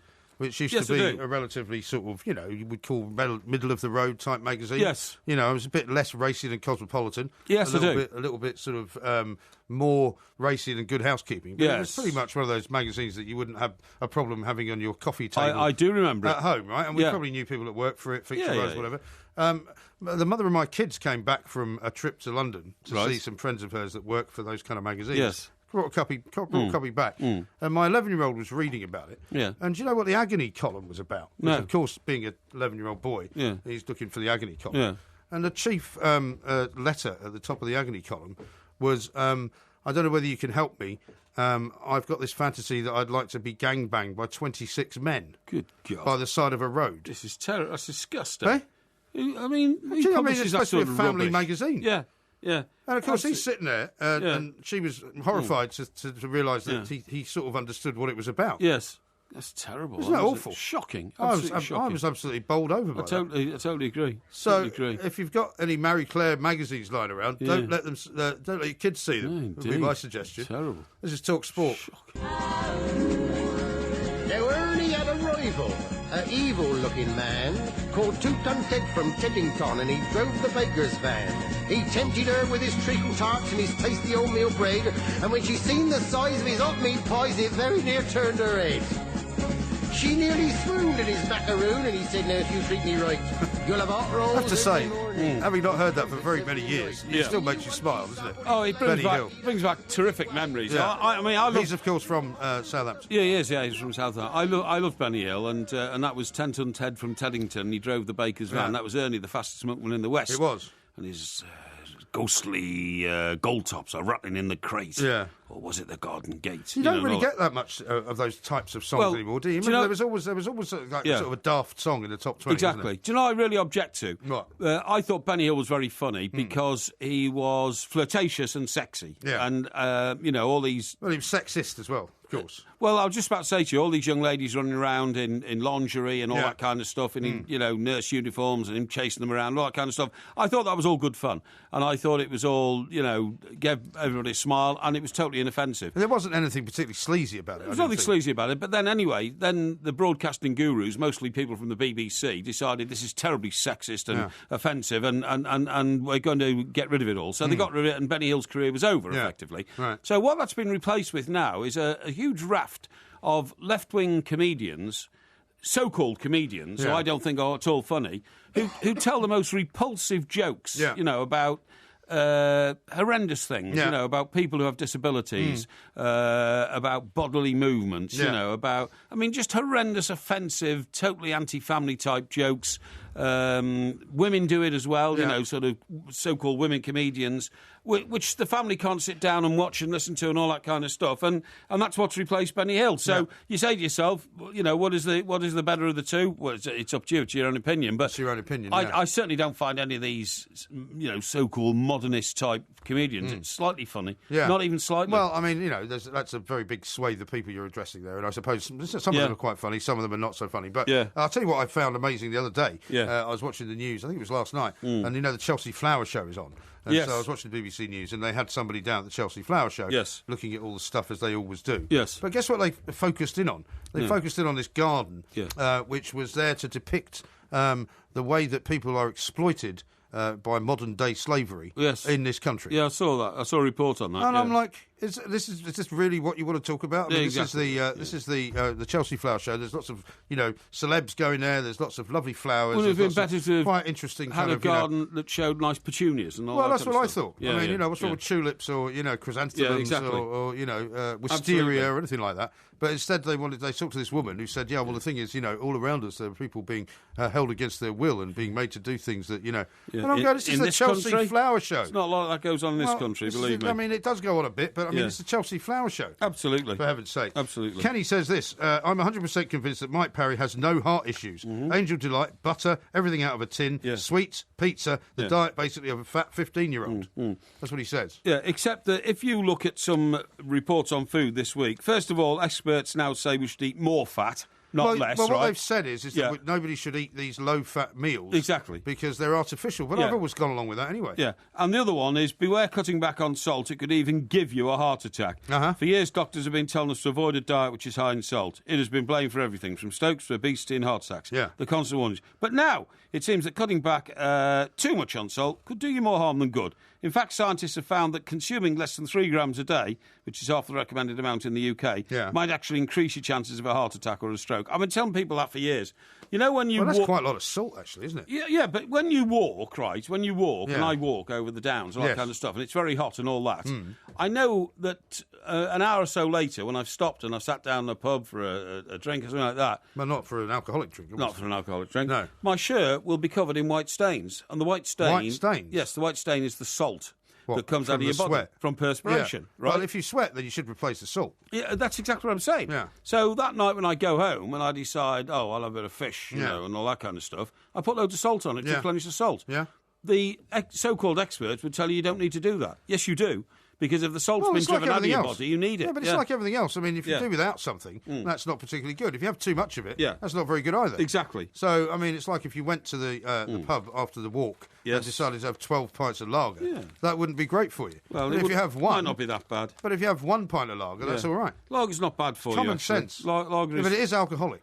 Yeah, but lager's pretty good for you. Lager's pretty good for you. When I was in America, I sent out a that. picture, I don't know if you saw it, of some coffee stout. Oh, coffee stout. No, Did you see that? No. It was of a local brew from up in Connecticut. Oh, It was quite nice. I first tasted it and I thought, this is horrible. Right. Disgusting. It had this kind of coffee aftertaste. Yeah. But it was actually rather good. Really? And it was sort of like a real ale, but a slightly darker real ale, which I know you don't really like, with a kind of coffee aftertaste. It was nice. The only chocolate I don't like in a box of milk tray is the coffee cream. Really? I don't know why, I just don't. And you don't really drink coffee, do you?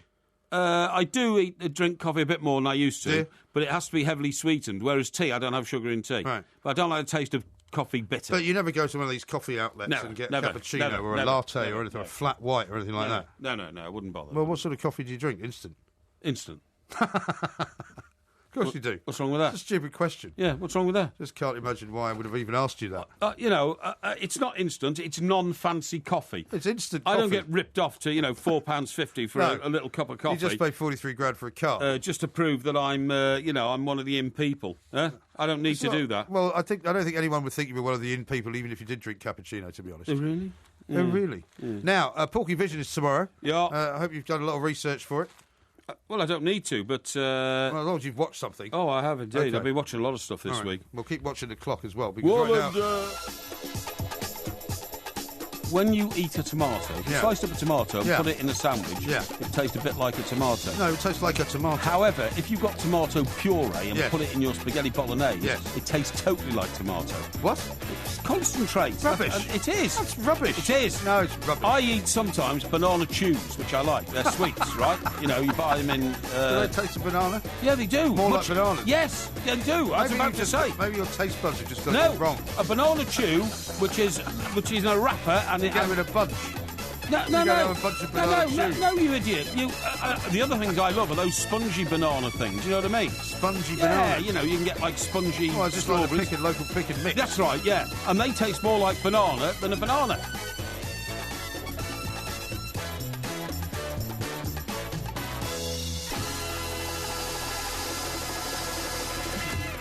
The mother of my kids came back from a trip to London to Right. see some friends of hers that work for those kind of magazines. Yes. Brought a copy back. And my 11-year-old was reading about it. Yeah. And do you know what the agony column was about? No. Because, of course, being an 11-year-old boy, Yeah. he's looking for the agony column. Yeah. And the chief letter at the top of the agony column was, I don't know whether you can help me. I've got this fantasy that I'd like to be gangbanged by 26 men. Good God. By the side of a road. This is terrible. That's disgusting. Eh?